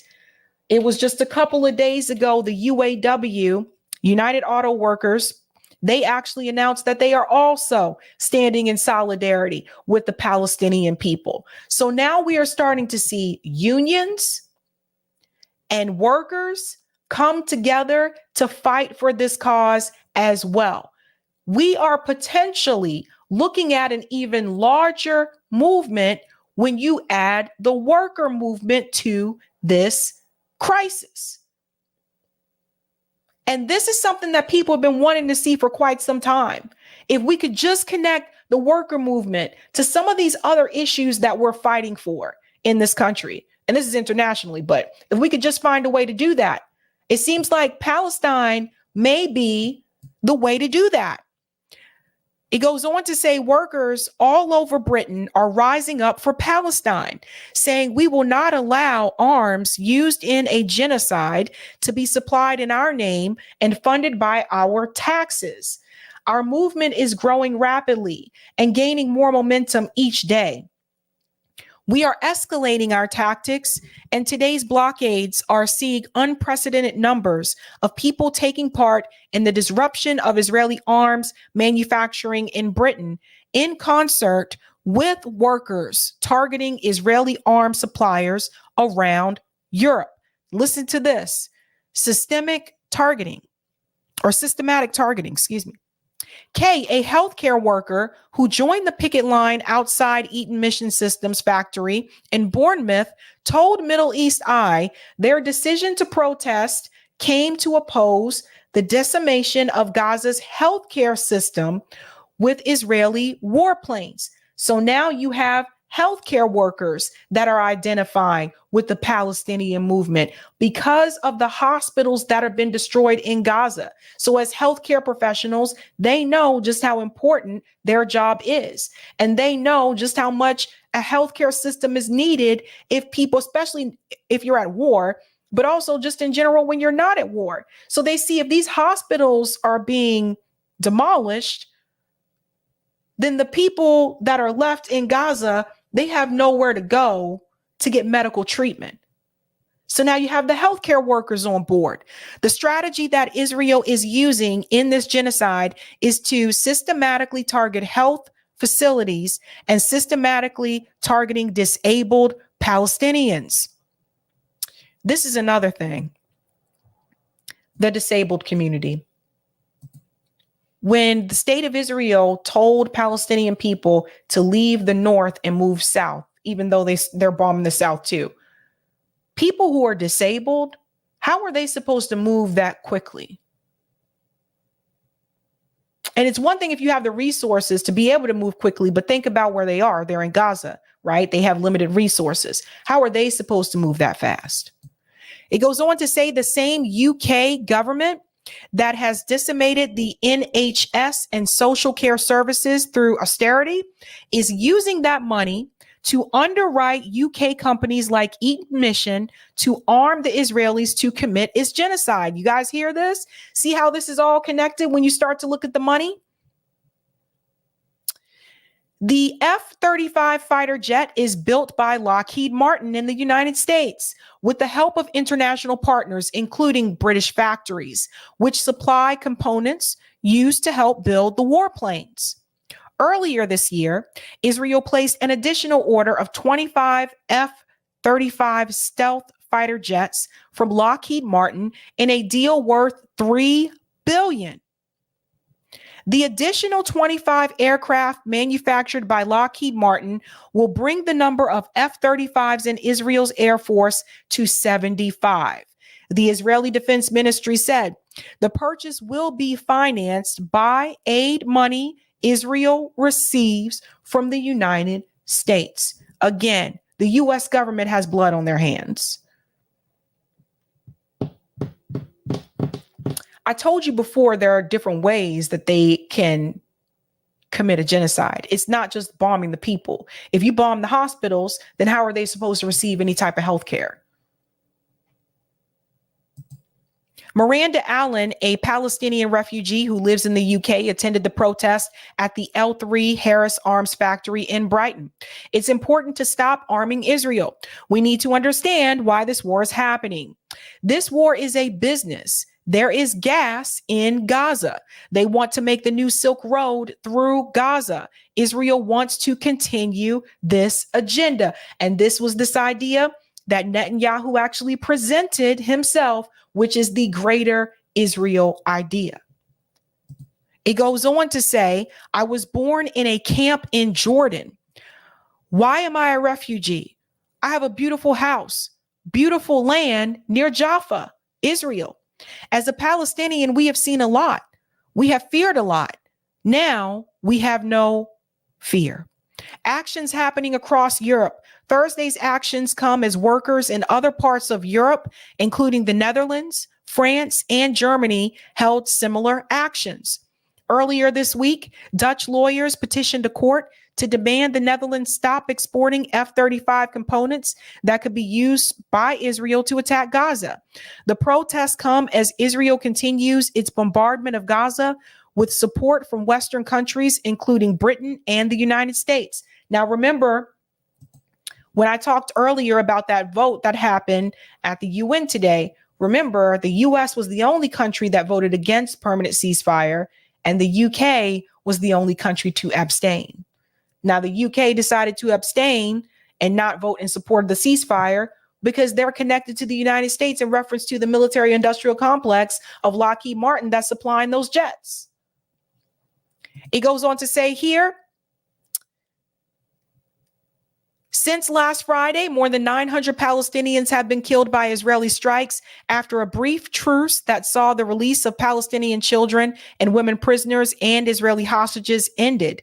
The Israeli bombardment of Gaza has so far killed more than 16,000 Palestinians in Gaza, with the majority of the dead being women and children. At least 7,000 more are missing, according to the Palestinian Ministry of Health. And one thing I did learn when I was at that talk with Miko Palid the other day is that the numbers are actually higher than what they're saying now. These are just the bodies that have been found in the rubble. The numbers always go up over time. So kudos to all those protesters that came out in the UK and decided to protest against these companies. Like, this is what needs to happen. It's not just the protests that happen in DC and protesting at these politicians for the way that they vote. It's also these companies that are actually supplying the weapons, right? So shout out to the UK. Joe says, since October 7th, Raytheon stock has increased 33%. I'm sure it has. And you'll see with companies like Raytheon, by the way, they go through periods where they do like these mass layoffs. And that's usually when there's no war to be had, right? We're going to go to our last story tonight. This one's a little bit different. For those who are not aware, apparently Ryan Grim has published a book about the squad. So this is pretty interesting. Case Study QB captured this. So one of the things that Ryan Grim exposes in this book is the relationship that AOC and Nancy Pelosi had.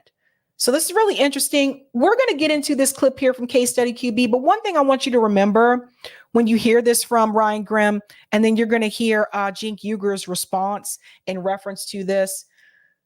One thing I just want to say is that you have to remember that Ryan Grim is the DC bureau chief for The Intercept. So in order for him to have that role, he has to play into the hands of the politicians, meaning that he has to make sure that he maintains access. So he's never going to be too critical of these politicians because then he will lose his access. So just keep that in mind when you listen to some of the things that he's saying. Let's go ahead and get into this clip here from Case Study QB. Ryan Grim here speaking to Mehdi Hasan. Let's go. Before the break, I talked about how we've all come to know the Squad as the progressive left wing of the House Democrats. A new book by The Intercept's DC bureau chief Ryan Grim called The Squad, AOC and the Hope of a Political Future pulls the curtain on their lives on Capitol Hill, including their relationships with certain congressional leaders. Ryan Grim joins me now. Ryan, congratulations on the book. You say in the book, and you talk a great deal in the book, and it's very timely given the war in Gaza, how AIPAC has targeted members of the Squad over their pro-Palestinian views, their anti-Israeli views, as early back as 2021, when they denounced Israel's bombing of Gaza back then. There's now this reported $100 million push to primary them because of their call for a ceasefire. What's their reaction been to this push by AIPAC? So Justice Democrats has, I think, become reinvigorated. Justice Democrats is the organization that kind of was spawned by the staffers from the first Bernie Sanders campaign. They recruited and supported a lot of the Squad. They supported all of the Squad, recruited some of them, and have continued to elect further Squad members since. They've been a bit in retreat in recent years, both in terms of fundraising, staffing, profile. But I think this. There's a phrase that nothing focuses the mind like the hangman's noose, and the question has been called by AIPAC. The threat is out there that there's, like you said, $100 million is going to be spent to purge the party of critics of Israel, and so the only choice is to organize and fight back. And from my understanding, there is a broad-based effort underway with a broad coalition of progressive groups to figure out how they can push back against this storm of money that they know is coming the next primary cycle. So let me just pause there for a second, because I do want to be clear about something when he brings up Justice Democrats. Justice Democrats also announced that they are not running any new candidates. So that's it. They don't have any money. The money is gone. Right. So that's that. This is why they've kind of been silent lately. They don't have new people to run under Justice Democrats. So what you have right now, that's what you got. That's it. So it's not like before where you'd have another cycle of candidates run through and then another one. No, they announced that they don't have the funding to make that happen. So just an FYI. And of course, what's fascinating is that despite being incumbents, they can't automatically rely on the support of party leadership, which normally comes in behind incumbents. And what you reveal in your book is some of the tensions that we kind of suspected existed between Nancy Pelosi and AOC and Ilhan Omar and others. What's really interesting in the book, and some of the extracts that have made it into media reporting as well, Ryan, is that AOC is telling you, actually, it's not just about an amorphous establishment leadership. It was specifically about Pelosi, that she actually gets along fine with Hakeem Jeffries. It was Nancy Pelosi that she had issues with. I mean, some of this, I think, has to do with the way that Pelosi, when she first came to office in the 1980s and when she rose to become leader of the party, was seen as somebody from the progressive flank. And so, as people get older and see new generations coming behind them, they get a little bit concerned when people say, "Wait a minute, I'm the one who's the proud liberal, the lion here, the progressive champion." I'm sorry. See, I have to push back on that a little bit because it's not like there weren't other people that came in after Nancy Pelosi that could have had progressive titles, right? There were people that came in after her, like Dennis Kucinich came in after Nancy Pelosi. Like, granted, wasn't a female. He wasn't a female, obviously, but there were other people that did come in. So I don't think, I feel like this is Ryan Grimm trying to, again, protect the squad. Like I said, in order for him to have access to them, this is what he has to do. He can't be too critical of them. Otherwise, he wouldn't have been able to write that book. We got to call it what it is. This is how these things get to happen, right? So I think this is his way of trying to tell people, hey, this is why the squad may have not pushed back or may have not pushed back on dim establishment or fought for some of the things that you wanted them to fight for. In a sense, at the same time, actively protecting the squad from critique. So that's important to know. So now it's let's just put all the blame on Nancy Pelosi. You see how this works? Let's just put all the blame on Nancy Pelosi and say, well, it was Nancy Pelosi that caused all the problems, regardless of who was there before or whatever. You had a job. When you signed up and you took that pledge with Justice Democrats, you were supposed to do certain things. And one of those things was to immediately, as soon as you had that narrow majority, you were supposed to force that vote for Medicare for all. This is straight from the DSA handbook. It's not like I came up with this, right? And they chose not to do that. So you have to understand, I don't need to read this book. I don't even need to read it, because all I know is this is just one big book to try to find a way to protect the squad and try to revamp their image, because their image isn't good anymore. It's just not. So he's saying that AOC said that she had problems with Nancy Pelosi. Nancy Pelosi was the problem, but she doesn't have these issues with Hakeem Jeffries. Let's continue. And she would often tell the squad and tell protest groups as well, say, I've got protest signs in my basement that are older than you. Yes. And whereas AOC responds, well, okay, but mine aren't collecting dust. And that really gets to the tension there. And so, but now that Hakeem Jeffries is leader, the party is in the minority. And it's not as if, and so I think it's kind of easier to organize your caucus in the minority because you're just fighting against the majority party. You don't have kind of decisions to make over what your agenda is, because you're not going to be able to pass an agenda anyway. So there's also more of them, Ryan, right? I mean, there's Summer Lee and there's Cori Bush, in addition to the original quartet. And I wonder, what does the future look like for the squad? Because at one point they were seen as the future of the Democratic Party, dragging it leftward. You had Bernie Sanders, as runner-up to Joe Biden. He's not running for president again. Biden is running again. You're getting some guests joining the discussion, I can see. Tell me this, Ryan. What is the future of the squad? Are we actually going to see a weakened, smaller squad, a weakened, smaller left come November 2024? Well, right now, Ilhan Omar is on Twitter asking people to donate to her campaign to help her fight off all the money that's coming in from AIPAC to push her out. AIPAC is going after every single one of them. Jamal Bowman already has a primary challenger. Jamal Bowman actually was just censured as well. I don't know if you guys knew about that, for pulling that fire alarm. He was just censured as well. They're already offering money to people to run against Rashida Tlaib. So like they're going to target all of them. All of them are going to be targeted. We'll see. I mean, this is the pivotal moment. This is the time where they will understand. Sydney, come on. Oh, thank God. It is past their bedtime, and so it's like 8:30. They're supposed to be in bed. I've always been But paranoid that my daughter would do that in my home studio. She hasn't, but you have. Yeah. Anyway, carry on. Yeah. I'm sure she cares about the future of the squad too. Yeah, this is right. Yes, she very much does. This is the moment. This is where the question's being called, and we'll know at the end of this primary whether or not they're going to be a big part of this party going forward or not. And last question, Ryan. AOC, what does she do next? You guys see her in the background?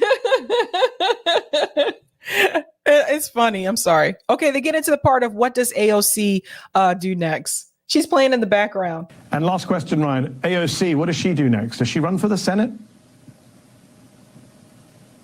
So I don't think so. So here's my point when I think about her running for the Senate, and I write in the book that some of her staffers would say, look, when you're thinking about whether or not to endorse Bernie Sanders, you have to realize that Bernie Sanders is actually more popular in upstate New York than you are, according to the polling at this point. So getting behind somebody like Bernie actually moves you forward.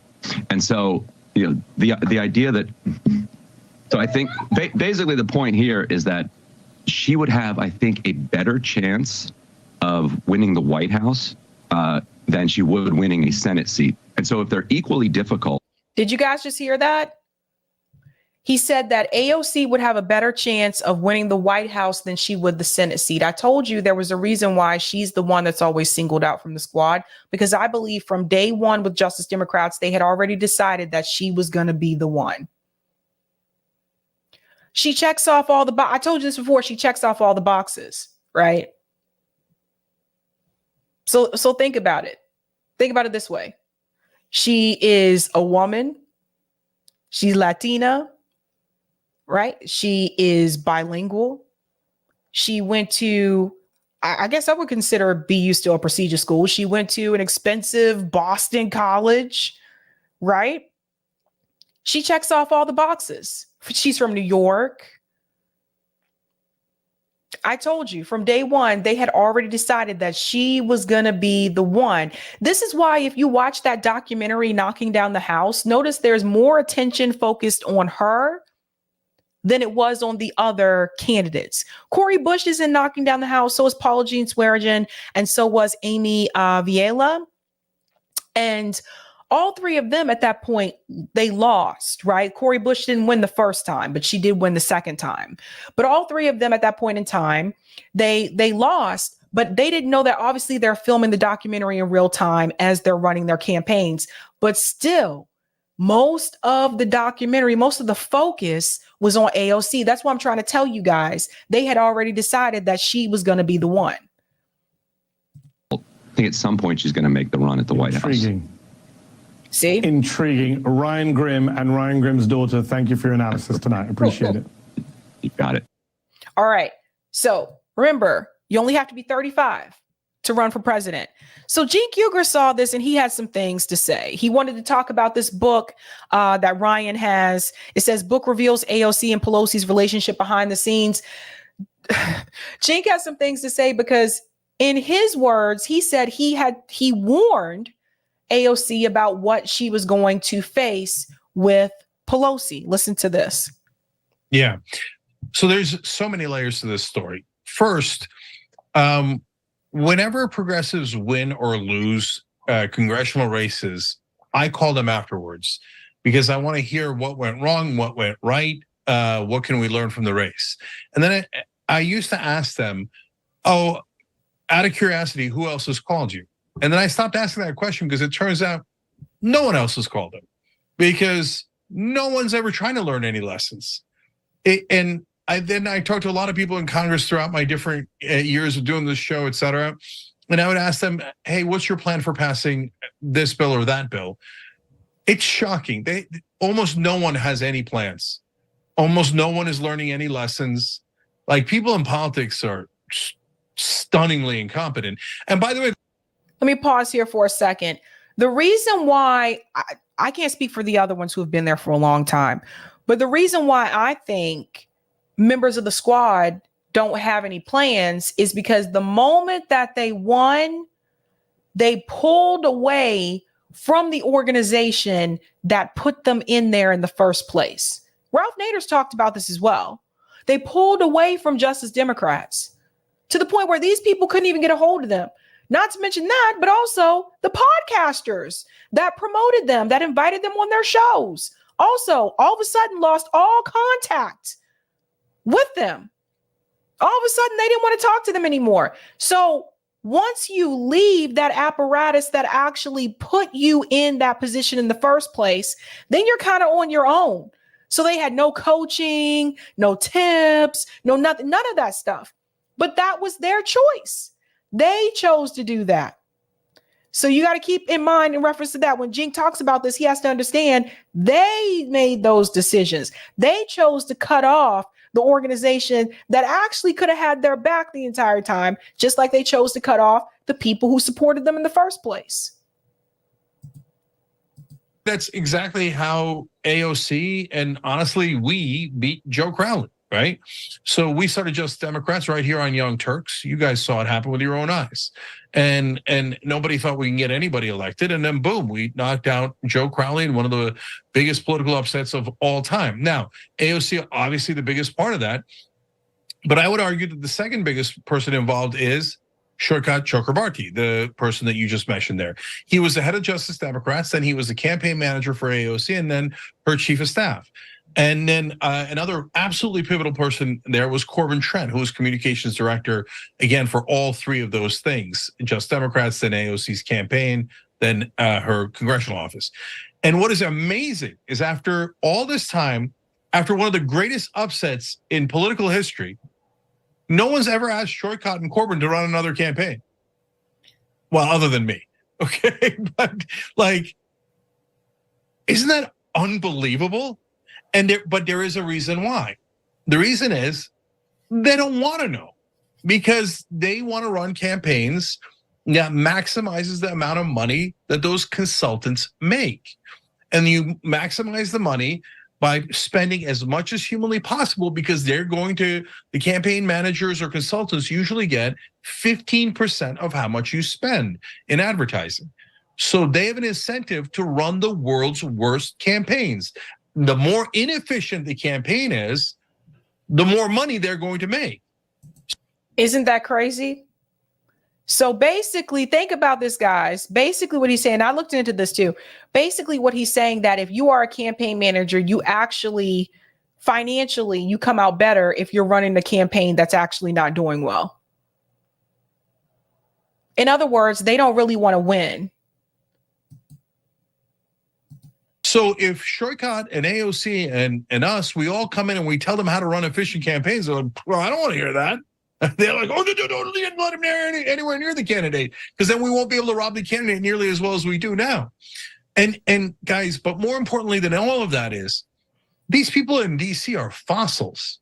I mean, they came up in politics like 90 years ago. And they're like, all politics is local. That's what Tip O'Neill said. Look, guys, that was 280 years ago. All politics was local because people got their news from local newspapers. Local newspapers barely exist anymore.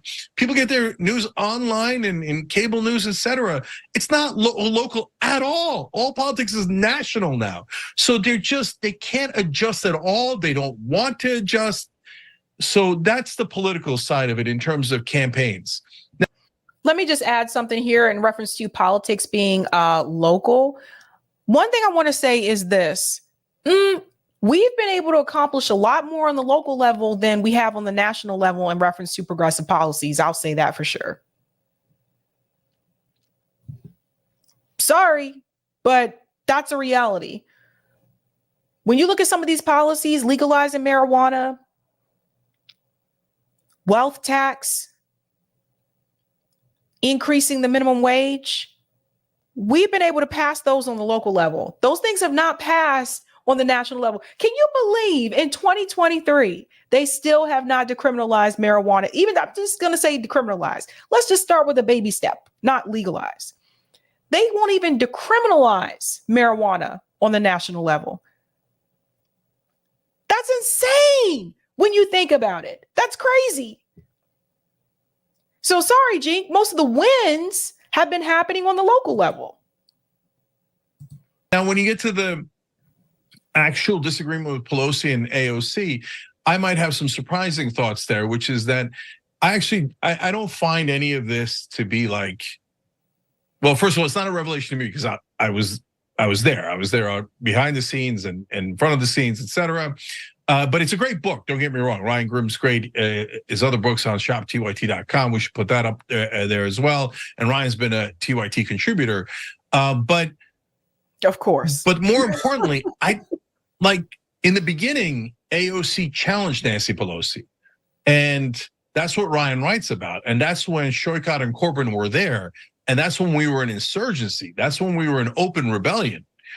But after Shoykot and Corbyn were shown the door about 6 months in, I haven't seen a rebellion since. So that's again another example of cutting off the people who were actually there to guide you. So when she protested outside of Nancy Pelosi's office, that was actually on the right. That was the right thing to do. That was the right thing to do. But then you shut yourself off from those people that are heading you in that direction. I don't know what Nancy Pelosi and AOC were disagreeing about, because they barely, I mean, I didn't see AOC stand up to Nancy Pelosi on policy almost at all after the beginning. Yep. I think there's a couple factors at play here. The campaign, which I think was great, also benefited from New York Democrats just relying on the machine in that state, not really campaigning. I mean, Crowley was really absent in his district every midterm. They just took it for granted. And you saw that same pattern play out again when Bowman challenged Elliot Engel. You might even remember the hot mic moment where Elliot Engel was heard at a press conference admitting he was only there that year because he had a primary challenger. That's how little they care about people in their district. Yeah, but people have said the same thing about AOC since she's been in Congress. People have made that same complaint about her now. So she did complain about Joe Crowley not being there, showing up in his district. But then people actually that have contacted AOC's office have made that same complaint. When you talk to people that live in her district, they've said the same thing. Well, she's not really here. So it's just repeating the same thing that Joe Crowley did. Maybe she's probably more present than he was, but I've heard the same complaints from people from her. Especially when they live in what they see as a safe district or safe seat. So I hope people take that into consideration and more progressives run and challenge incumbent Democrats, because you're going to get better responses. You're going to get more attention from your member of Congress who should care about you to begin with. But see, this is the thing. This is what I noticed. This is the thing still with TYT, because I haven't watched TYT in, it's been years now. They are still stuck. Run through the Democratic Party as a progressive. They're still stuck in that mindset. Like, it's like they can't move outside of the Democratic Party. You know, it's like you can continue to complain about the Democratic Party, but if you're still telling people to run in the Democratic Party, I'm just kind of looking at you with my hands in the air, you know, because it doesn't make any sense. You got to start telling people to do something else. But they're still like, yeah, we need more progressives in the Democratic Party. I'm like, how long are you going to run this game, man? I also want to point out on the two Justice Democrat staffers who haven't been offered roles. It's a really difficult environment to navigate, because not only does the DCCC have all this infrastructure and all these vendors, they'll blacklist anybody who works for progressives. So if you want to work and have a long career in politics, you kind of have to make that calculation. And look, there's a lot of people who are just in it for money.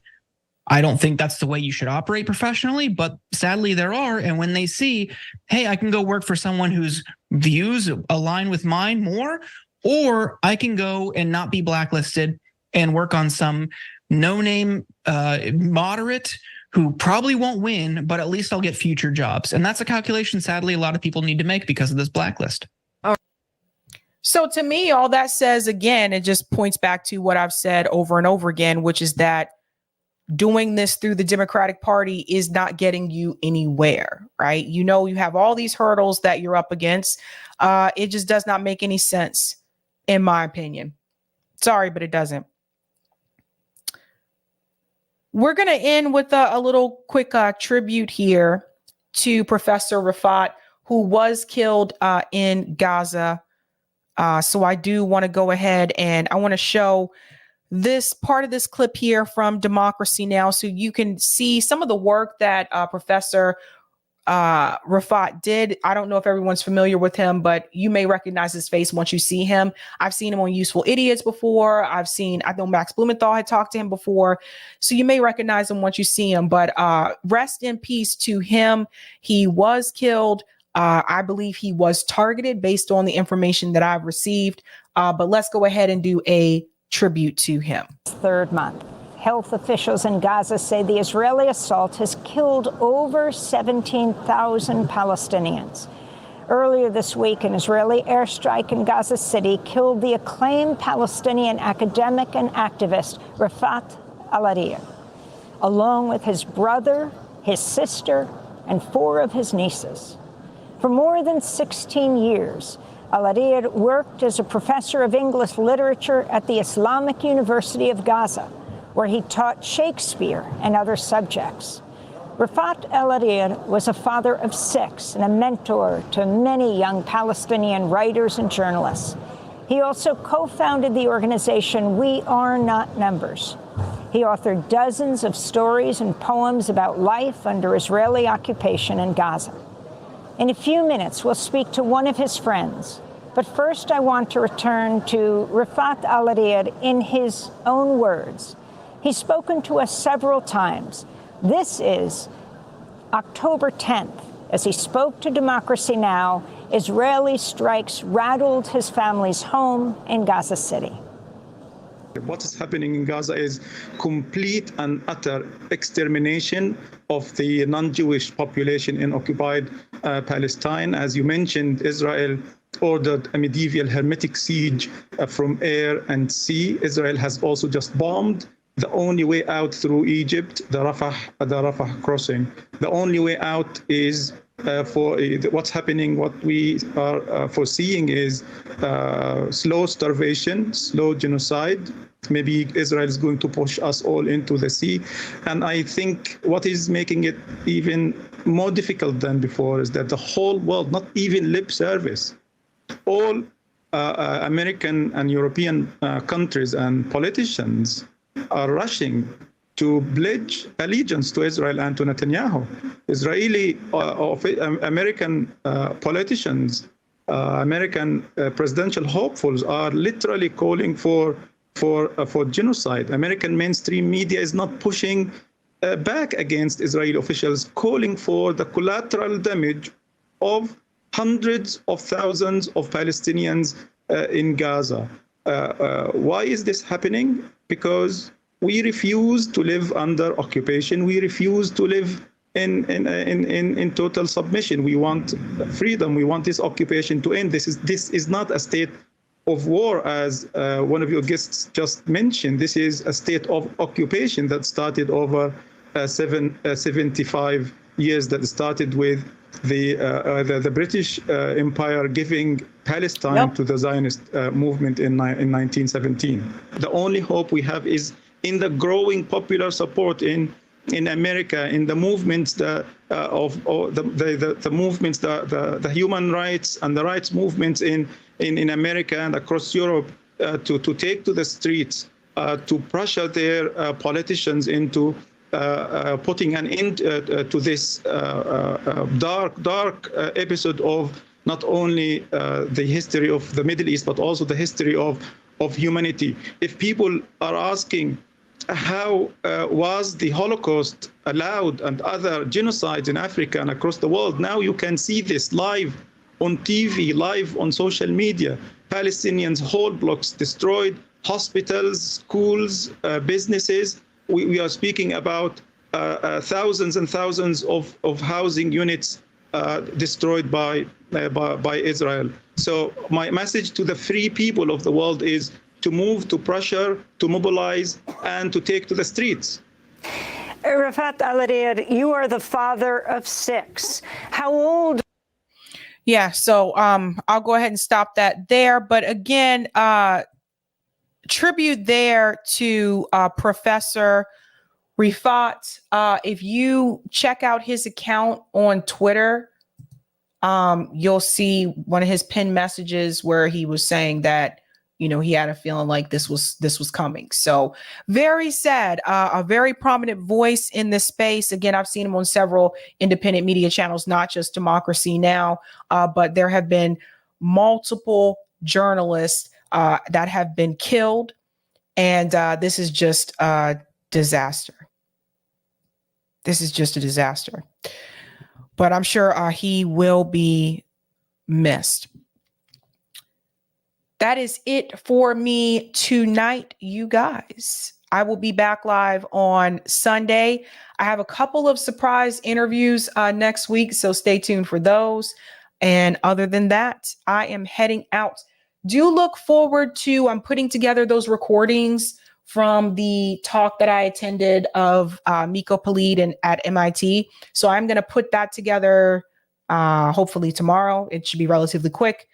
So hopefully you'll get to see that tomorrow. Yeah, you should be able to see that tomorrow. So you'll hear some of the things that he said during that event. But other than that, it is time for me to head out. All right, guys, you know how we do this. Have a good night. Keep up the fight.